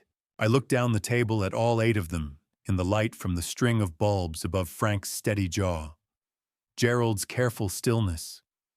Harold's weathered patience. Daniel's quiet attention. Owen working very hard to balance his fork on one finger without dropping it. Victoria saying something to Brandon with her eyes on her wine glass. Brandon listening while watching the room. I thought about Ruth's letter against my chest. I thought about what she had written. Then I stood up. The table went quiet when I stood up. That is the one advantage of being a man who uses words sparingly. When you finally reach for them, people tend to pay attention. I had thought about what I was going to say for several days, which for me was longer than usual. I am not a man who prepares speeches. Ruth was the one who could stand in front of a room and speak from the middle of herself without notes or rehearsal. I had always been better with written documents than with spoken ones. But I had found over the past few days that what I needed to say was simpler than a speech. It was just a sequence of true things. I spoke for about 3 minutes. I talked about Ruth, not the illness, not the end, but the life. The winter of 1993, when a heifer had started laboring in the middle of a January blizzard, and Ruth had gone out to the barn at 11 o'clock and not come back to the house until 2 in the morning. When the calf was on its feet and the snow had stopped. And she came through the kitchen door with her jacket soaked through, and her boots caked, and her face carrying the specific expression of someone who has just done something that mattered. I talked about the way she treated the farm, not as land we owned, but as land we were responsible for. The distinction had been important to her. It had taken me a long time to understand why. I did not perform grief. I stated facts about a person I had loved for 33 years in a room full of people who had known her. On the 40th anniversary of the day she had married me in a church, 6 blocks from where we were sitting. Then I said the things she had written in her letter. Ruth told me once that land doesn't belong to whoever holds the deed, I said. It belongs to whoever would stay up all night for it. I looked at Gerald. He stood without hesitation, reached into the left side of his jacket, and placed the sealed document folder on the table in front of him. The Livingston farm and this property, I said, have been placed into an irrevocable living trust, executed and filed on December 10th, 2024. The sole beneficiaries are Daniel James Calloway and Owen Thomas Calloway. The room absorbed this in silence for 2 full seconds. Daniel did not move. He looked at the surface of the table with the expression of a man who is processing something larger than he has room for at the moment. Across from him, Owen looked at Daniel and then at me and understood that something had shifted in the room without yet knowing what it was. Then Victoria stood.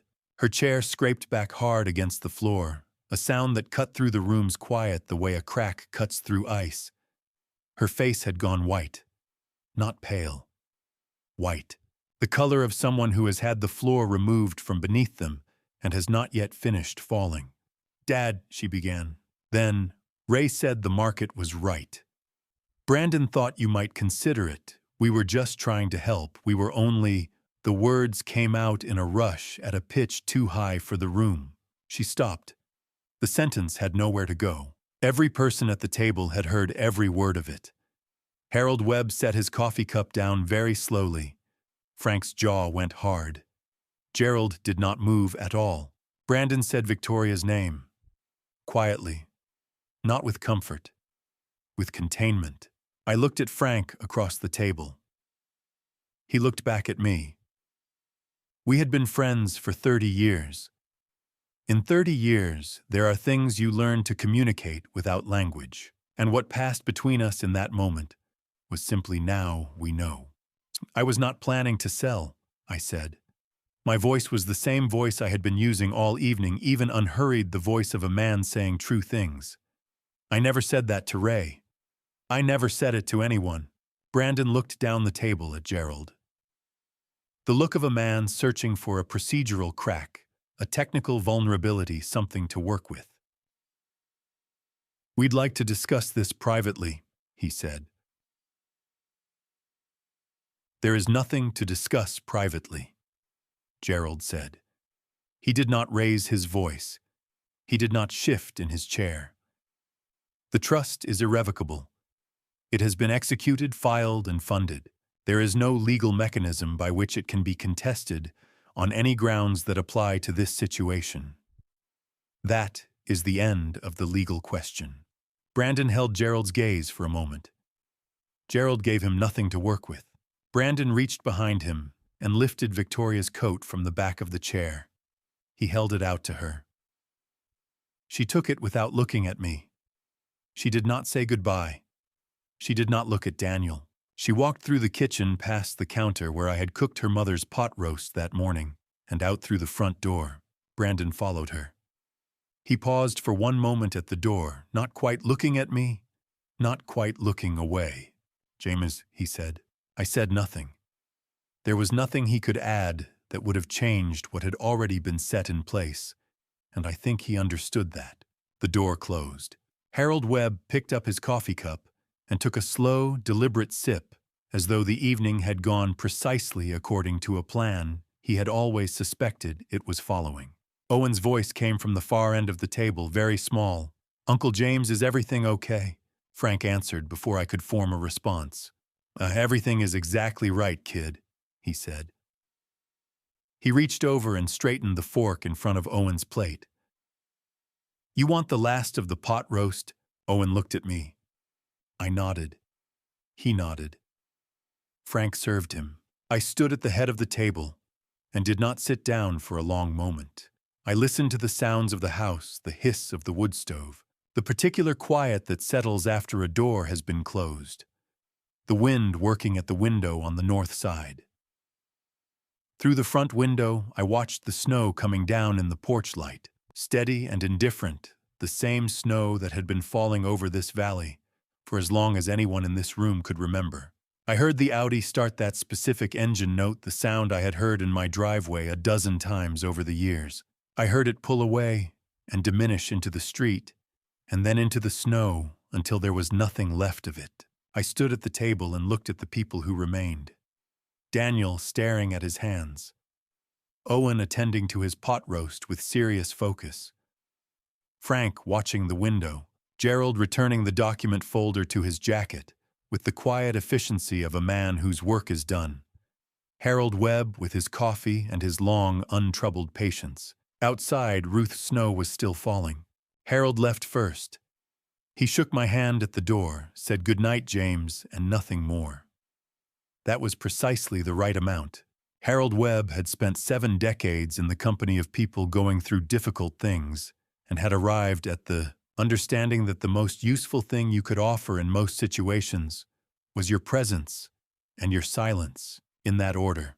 He put on his coat, walked out into the December snow, and that was Harold's contribution to the evening, showing up and leaving correctly.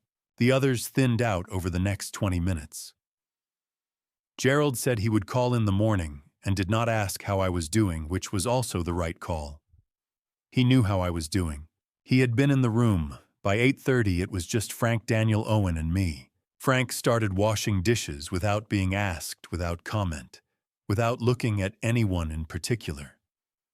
He ran hot water, found the dish soap under the sink, and worked through the stack from dinner with the quiet efficiency of a man who has washed dishes in other people's kitchens enough times to know exactly where everything goes. Nobody spoke for the better part of 10 minutes. The only sound was the water and the clatter of plates, and from the living room, the slow, even breathing of a child who had decided the evening's events were beyond his pay grade and gone to sleep. Frank set the last pot on the drying rack and turned around. "Ray's going to call you," he said. "I know." Answering, "No." He dried his hands on the dish towel. "Good." Daniel was sitting at the kitchen table. He had been sitting there since Harold left, with his hands folded on the surface in front of him and his eyes somewhere between the table and the window. He was the kind of man who processed things at his own pace and in his own way, which was the same way his father had processed things, and which I had always respected, even when it made conversation slower than other people wanted it to be. He looked up at me. "Why us?" he asked, not accusatory, just the honest question. I pulled out the chair across from him and sat down. "Because you replaced fence posts I didn't ask you to fix," I said. "Because Owen wanted to know the names of every animal on that property within 10 minutes of arriving. Because Ruth said the land should go to whoever would stay up all night for it." I looked at him. "That's you, Daniel. And it'll be Owen when the time comes. James, I've thought about this for a long time. It isn't impulsive. It isn't guilt about your father. It's just the right answer." He was quiet for a moment. Then, the Cheyenne Leon, the credit notation. "Yes." They knew, both of them. "Yes." He closed his eyes briefly, the gesture of a person absorbing something they wish they didn't have to absorb. "I'm sorry. I know you didn't."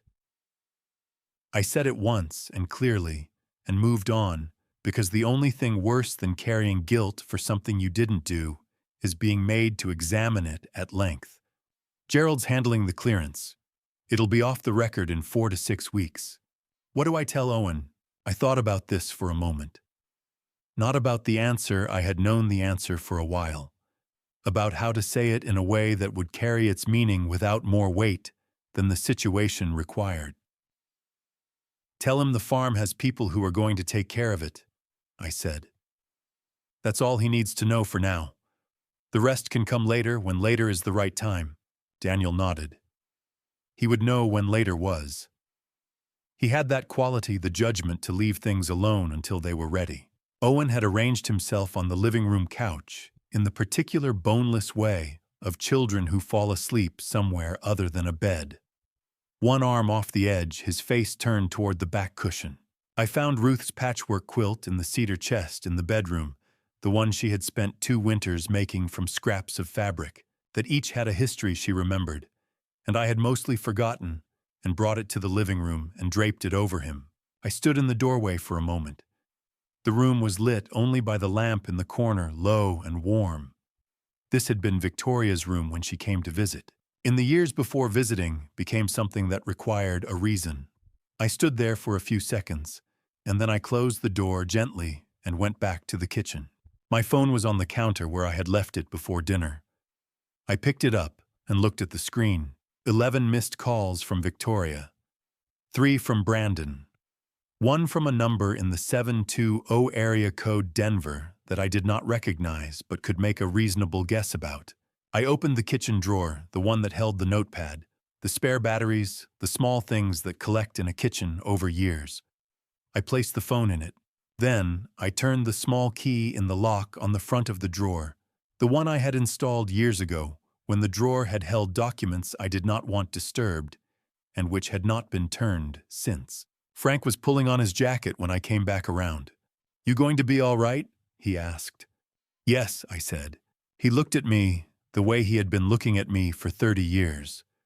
The look that means he has already decided he believes me, but is offering the option to revise the answer if I need to. I did not revise it. He nodded and went to the door. "Dinner was good," he said. "Ruth's recipe. She showed me how a long time ago. She showed a lot of people a lot of things," Frank said. He put his hat on. "Good night, James." "Good night."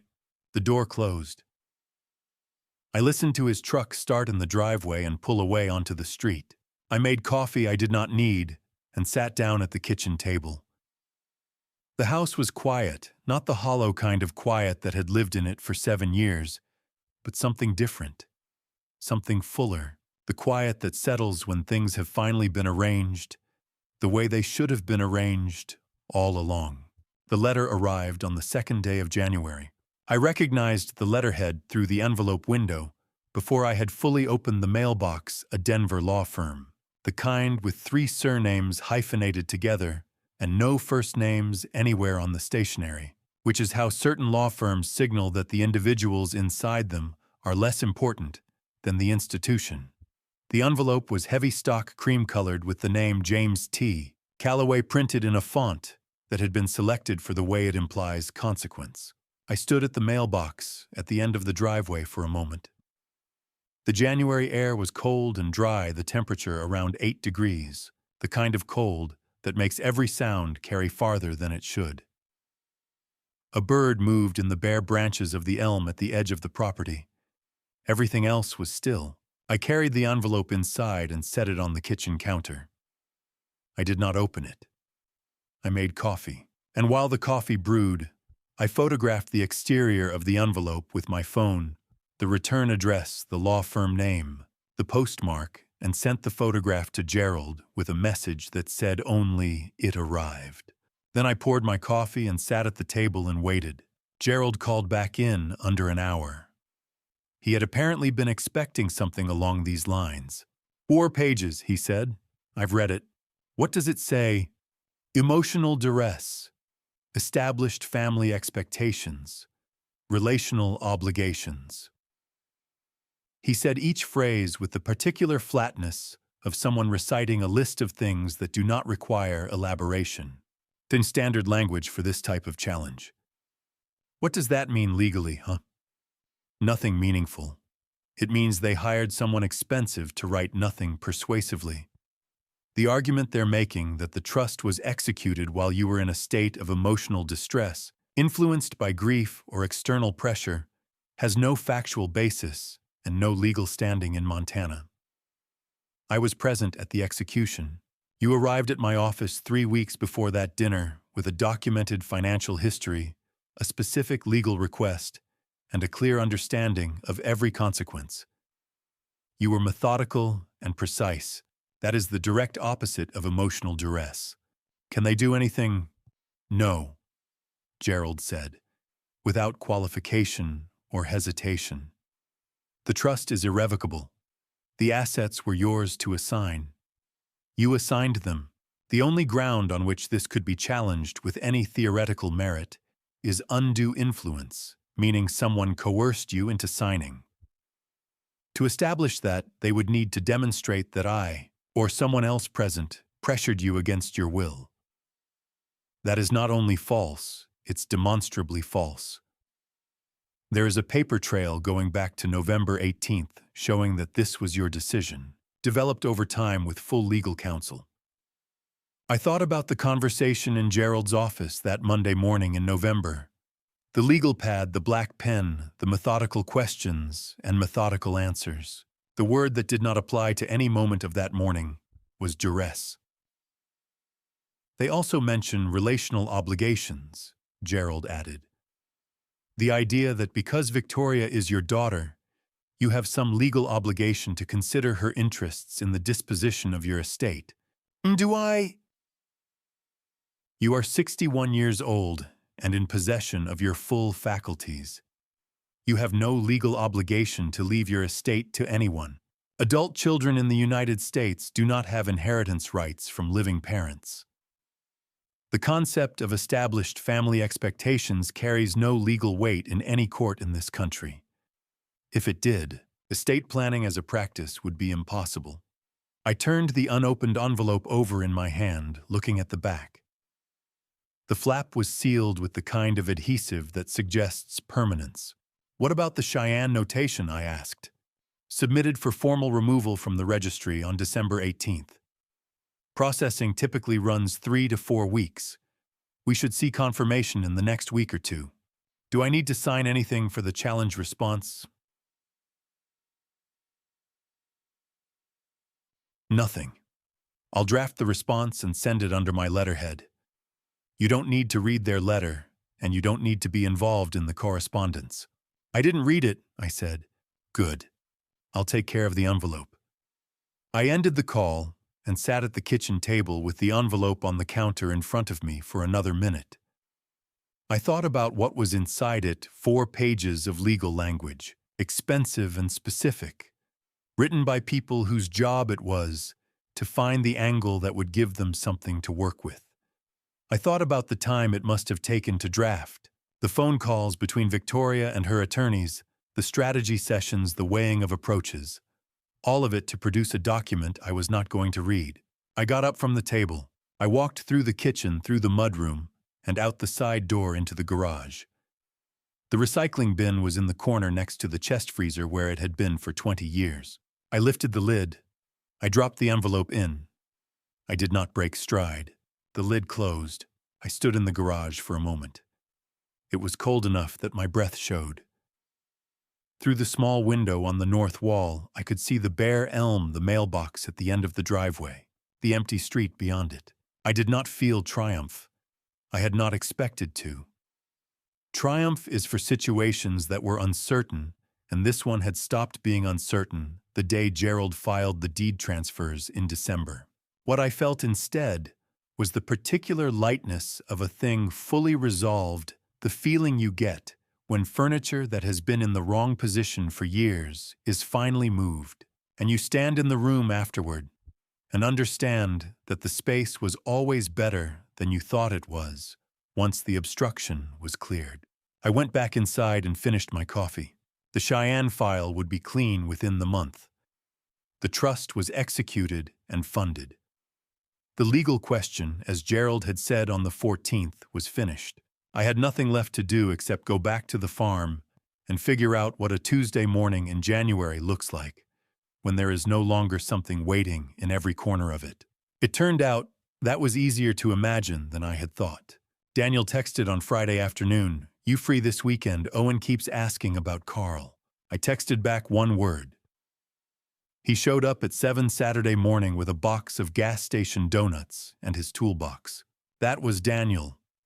He did not need a formal occasion or a planned reason. He needed a destination and a time. Everything else he figured out when he got there. The temperature was 8 degrees when I came out to meet them in the driveway. Owen was already out of the van and standing at the gate to the cattle pen in his heavy coat, looking at the Hereford herd with the focused attention of a child who has been thinking about this specific thing for several weeks and is now finally back in the same room with it. He did not say good morning. He said, "Is Carl the same one as last time, or do they move around?" "Same one," I said. "Front left corner closest to the water trough." Owen found him immediately and appeared satisfied. Daniel came around from the driver's side with the donut box and the toolbox and the sleeping bag he had rolled under his arm. "Waterline's good?" he asked. "That's what we're going to find out," I said. We spent the first 2 hours of Saturday morning on the underground waterline heating system, the electrical trace cables, and insulation wrap that prevent the lines from freezing in temperatures like this. In a freeze as deep and sustained as the one that had settled over the Yellowstone Valley in the first week of January, even well-insulated underground lines can develop problems. I had learned this at cost in the winter of 2009, when a section near the East Gate had ruptured, and I had spent 3 days in January digging frozen ground by hand because the backhoe wouldn't start.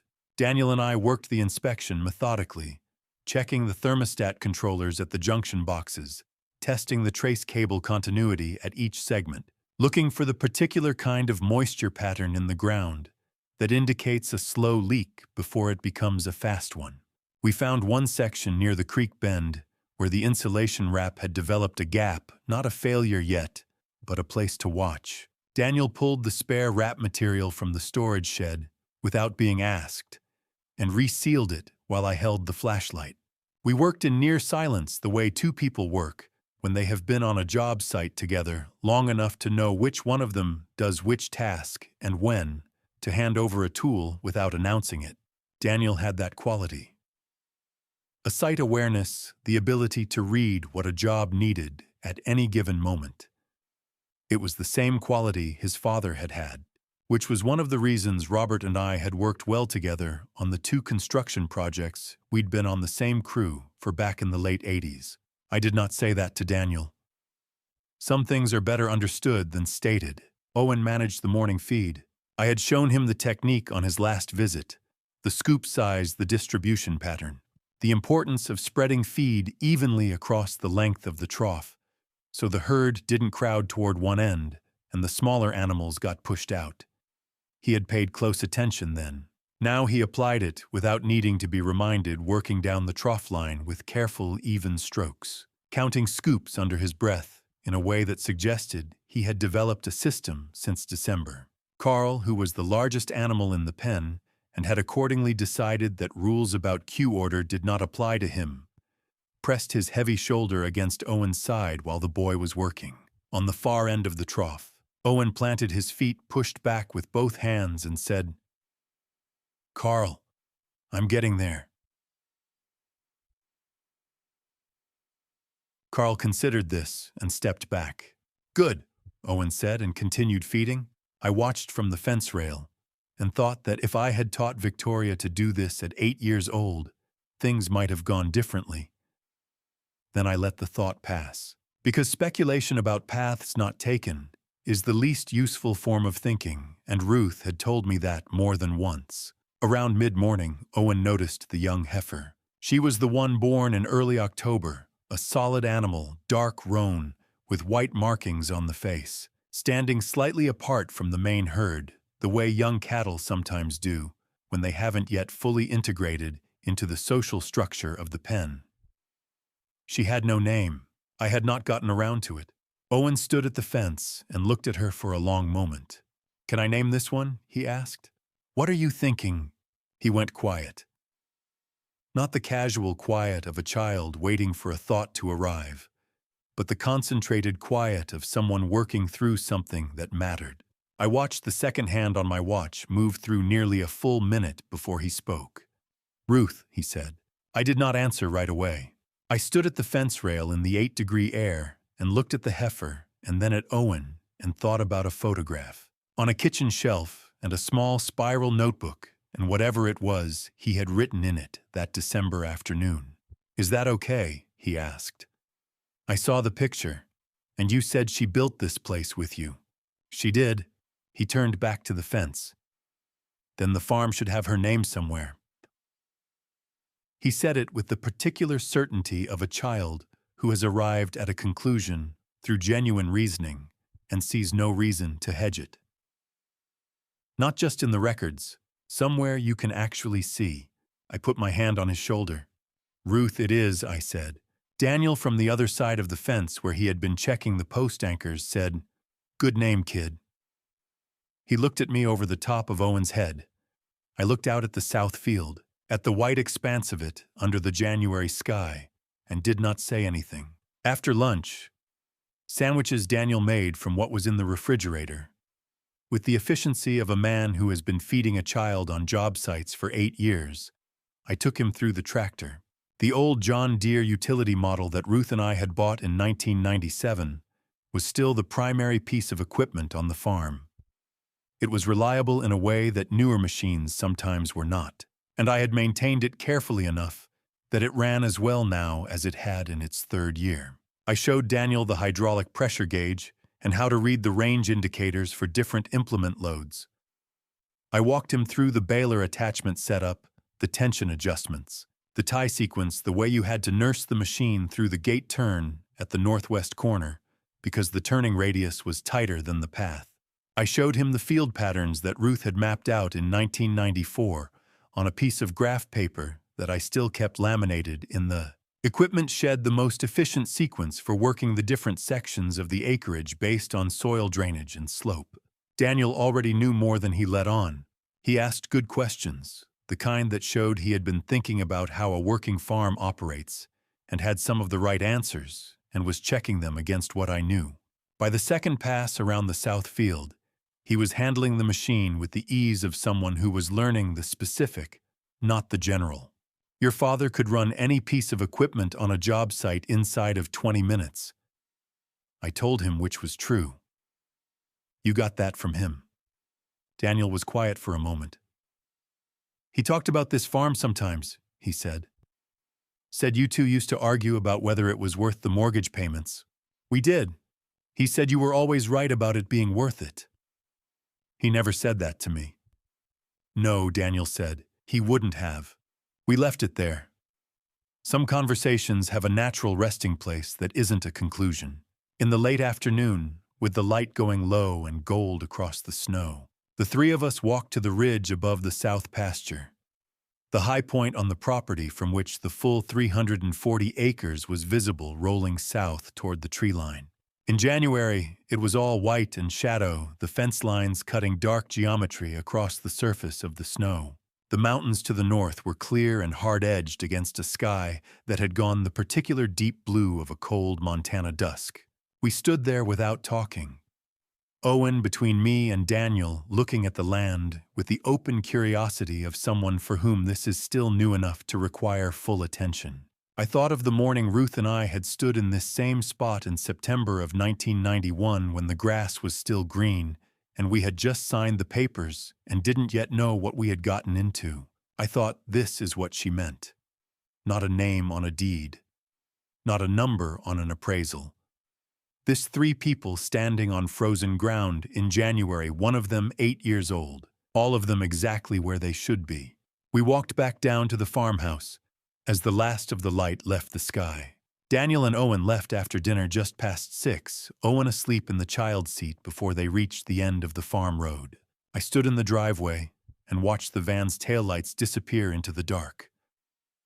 Then I went inside. The house held the shape of the people who had just been in it, the particular warmth that lingers in a kitchen after it's been used by more than one person.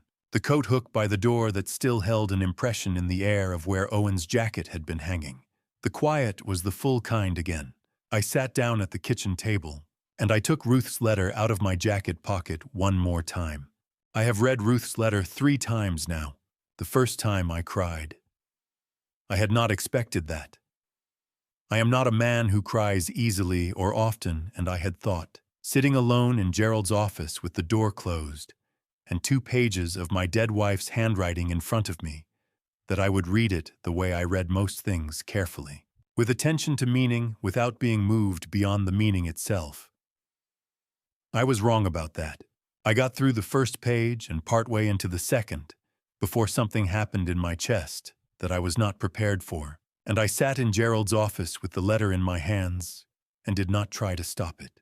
The second time I read it on the evening after Daniel and Owen's visit in December, I felt something else, anger at myself specific, and pointed for having needed 7 years to be ready for it. Ruth had written this letter in January of 2016. She had known something was coming, had seen the shape of it from a place I could not see from, and had left me a letter to find when I arrived there. 7 years. I had carried the weight of all those years, and a letter in Gerald's filing cabinet had been waiting to make it lighter the whole time. The third time tonight at this kitchen table with the wood stove working at the cold coming through the north wall, I did not cry, and I did not feel anger. I just sat with it. Ruth used to say that the third time you do anything difficult, you finally start to understand what it actually is. She applied this to learning, to grief, to arguments, to recipes. She was right about it in each case. I read slowly. The wood stove ticked and shifted behind me. I paid attention to each part of the letter in turn.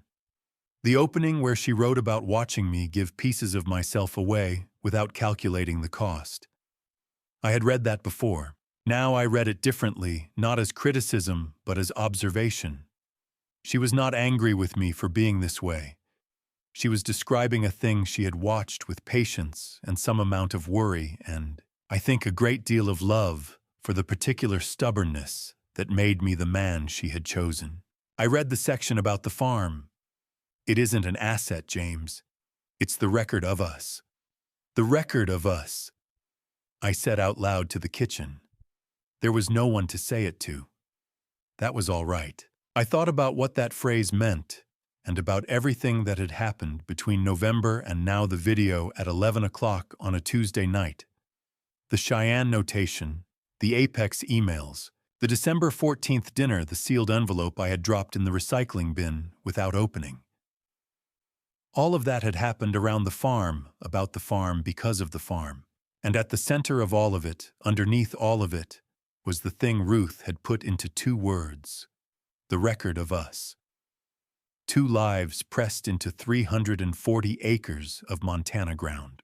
A record that could not be transferred to someone who had never contributed a line to it. Then I came to the second mention of her name in the letter, the place where she had signed it, Ruth Ann Calloway, in her careful official hand. The hand of a woman who understood that some things needed to be treated as legal documents, even when they were also love letters. I sat with that for a while. Then I thought about Victoria. I have thought about Victoria in many ways over the past 2 months. In the early weeks after the TikTok video and the Apex emails and the November meetings with Gerald, my thinking had been almost entirely analytical, the way I thought through engineering problems, looking for the structure of the thing, the load-bearing elements, the points of failure. That kind of thinking had served me well. It had kept me clear. But in the weeks since December 14th, the analytical thinking had quieted, and what had been underneath it, what I had been keeping at a distance with the work of facts and documents and legal structures, had begun to surface. I thought about Victoria, and I tried to locate precisely what I felt, and what I found was not anger. The anger had moved through me and left. What remained was something slower and more permanent. Grief for the girl she had been at 11 years old, standing on the John Deere in the South Field on an August afternoon, laughing with her mother's laugh. The laugh that did not calculate its effect before it arrived. The laugh I had not heard in years and could not say exactly when it had stopped. I did not know whether Brandon had changed her or whether he had simply arrived at the moment when something in her was already changing and had recognized it and had decided to use it. I would not know. That was one of the things I had come to understand, was not mine to resolve one of the facts I had to hold without requiring it to yield an answer. I still loved my daughter. That was also a fact. I loved her the way you love something that has grown into a shape you did not choose and cannot fix. The love was still there, What had changed was what I was willing to organize my life around in order to preserve it. Ruth had understood this before I did. She had understood most things before I did, which was the natural consequence of being a more honest person than me for most of our shared life. I found the last paragraph of the letter. I read it once silently. Then I read it again out loud in the quiet of the kitchen. "You'll know what to do, James. You always did. You just needed someone to say it was allowed. So I'm saying it. It's allowed. Whatever it is you've been holding back from yourself, it's allowed." I folded the letter along its original creases, the ones Ruth had made in January of 2016, when she had sealed it and addressed it and trusted Gerald Sutton to know when the time was right. I folded it carefully, the way you fold something you are not going to put in a drawer and forget. "All right, Ruth," I said. "All right." I carried the letter to the cedar box. It was a small thing about the size of a hardcover book made of cedar with a brass hinge and a small brass latch. Originally from Ruth's dresser, where she had kept a few pieces of jewelry and some folded notes, and whatever small objects collected meaning for her over the years. After she died, I had moved it to the kitchen shelf where it had been for 7 years without my ever opening it. I placed the letter inside, closed the lid, latched it. I stood there for a moment with my hands on the box and thought about the fact that Ruth had seen all of this coming from 2016 and had still chosen to believe I would find my way through it, that she had not tried to intervene or redirect or manage. She had simply written 2 pages in her careful hand and trusted them to Gerald, and trusted Gerald to trust me. I put the box back on the shelf. Then I turned off the kitchen light. Stood in the dark for a moment, the way I had stood in this kitchen on a November night 2 months ago, when the only light had been the stove, and the only sound had been the coffee going cold. And whatever it was, the dark of a Montana winter does to the sound of a house when everyone in it is gone. The difference between that night and this one was not small. I pulled on my coat and went out through the back door to the porch. The temperature outside was somewhere around 5 degrees. The kind of cold that you feel as a pressure rather than a sensation, not painful, just present. The sky over the valley was completely clear, the way Montana skies are on January nights, when the wind has been still for a day and the last clouds have moved east toward Wyoming, and there is nothing between you and everything above you except altitude and cold air. The stars were out in the particular density you only see away from city lights. I had been looking at this sky for 30 years from this porch, and it had never fully become ordinary. The road toward Livingston was dark. I knew what was out there, the 28 miles of highway, the county road that turned east at the junction. The gate with the new latch Daniel had installed in November. The barn where the herd was settled for the night. The water lines holding their temperature against the January freeze. And somewhere in the pen, a young heifer with a dark roan coat and white face markings, who had acquired a name this morning from an 8-year-old with a spiral notebook and an instinct for what mattered. I thought about Ruth one last time. Not the hospital. Not the last months. A morning in 1993, both of us on this porch. The coffee still hot, the farm paid off for 3 years. The September light coming sideways across the valley in the way it only does in that particular week of early fall. She had asked, "What do you think happens to a place when the people who built it are gone?" I had said, "I think it remembers." She had shaken her head. "No, I think it waits. To see who shows up next." I had laughed. She hadn't. She was always more serious about the land than I was. Owen had shown up next. He had shown up with a spiral notebook and a pencil stub and a set of questions that had no agenda behind them. And he had stood in this same south field in the January cold and looked at a heifer with no name and thought for a full minute and said Ruth, because the farm should have her name somewhere you could actually see it. I breathed out. The cold caught the breath and dispersed it. I stood on the porch for a few minutes longer, and then I went back inside, hung up my coat, and sat down at the kitchen table in the dark. If you have ever had to stop arranging yourself around someone else's version of who you are, If you have ever had to choose between loving someone and protecting what that love built, I want you to know that these are not the same thing, and that knowing the difference is not a betrayal. It is not coldness. It is not the absence of love. It is simply the understanding of what love is actually for. Ruth knew it before I did. She knew it in 2016, standing in the South Field in October, looking at a piece of ground that was worth more than we had any right to spend on it. She knew it when she wrote her letter, and sealed it, and trusted it to a man who would know when to open it. It took me 61 years, and one letter from a woman I lost too soon, to arrive at the same place she had been standing all along. But I got there, and the farm is still here, and the people who will tend it know the names of the cattle. I'll be reading yours, every single one. I am not a man who speaks about God often. But sitting here tonight with Ruth's letter sealed in that cedar box and a farm that still carries her name, I believe he was in this, not in the dramatic way.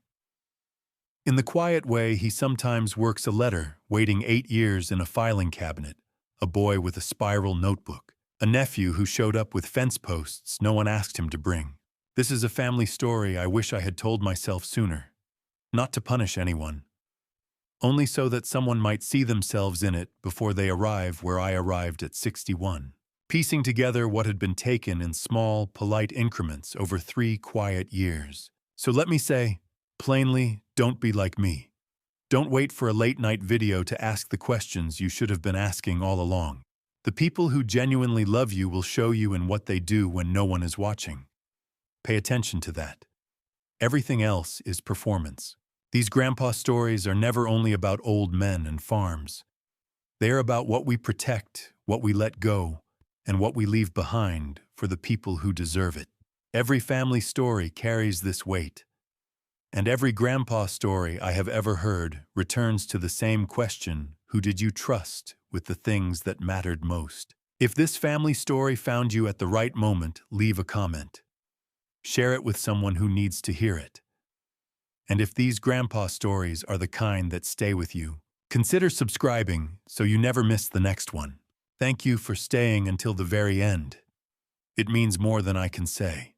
The stories ahead contain some fictional elements crafted for reflection and understanding. If that is not what you are looking for, there is no shame in stepping away, and we sincerely hope you find the content that is right for you.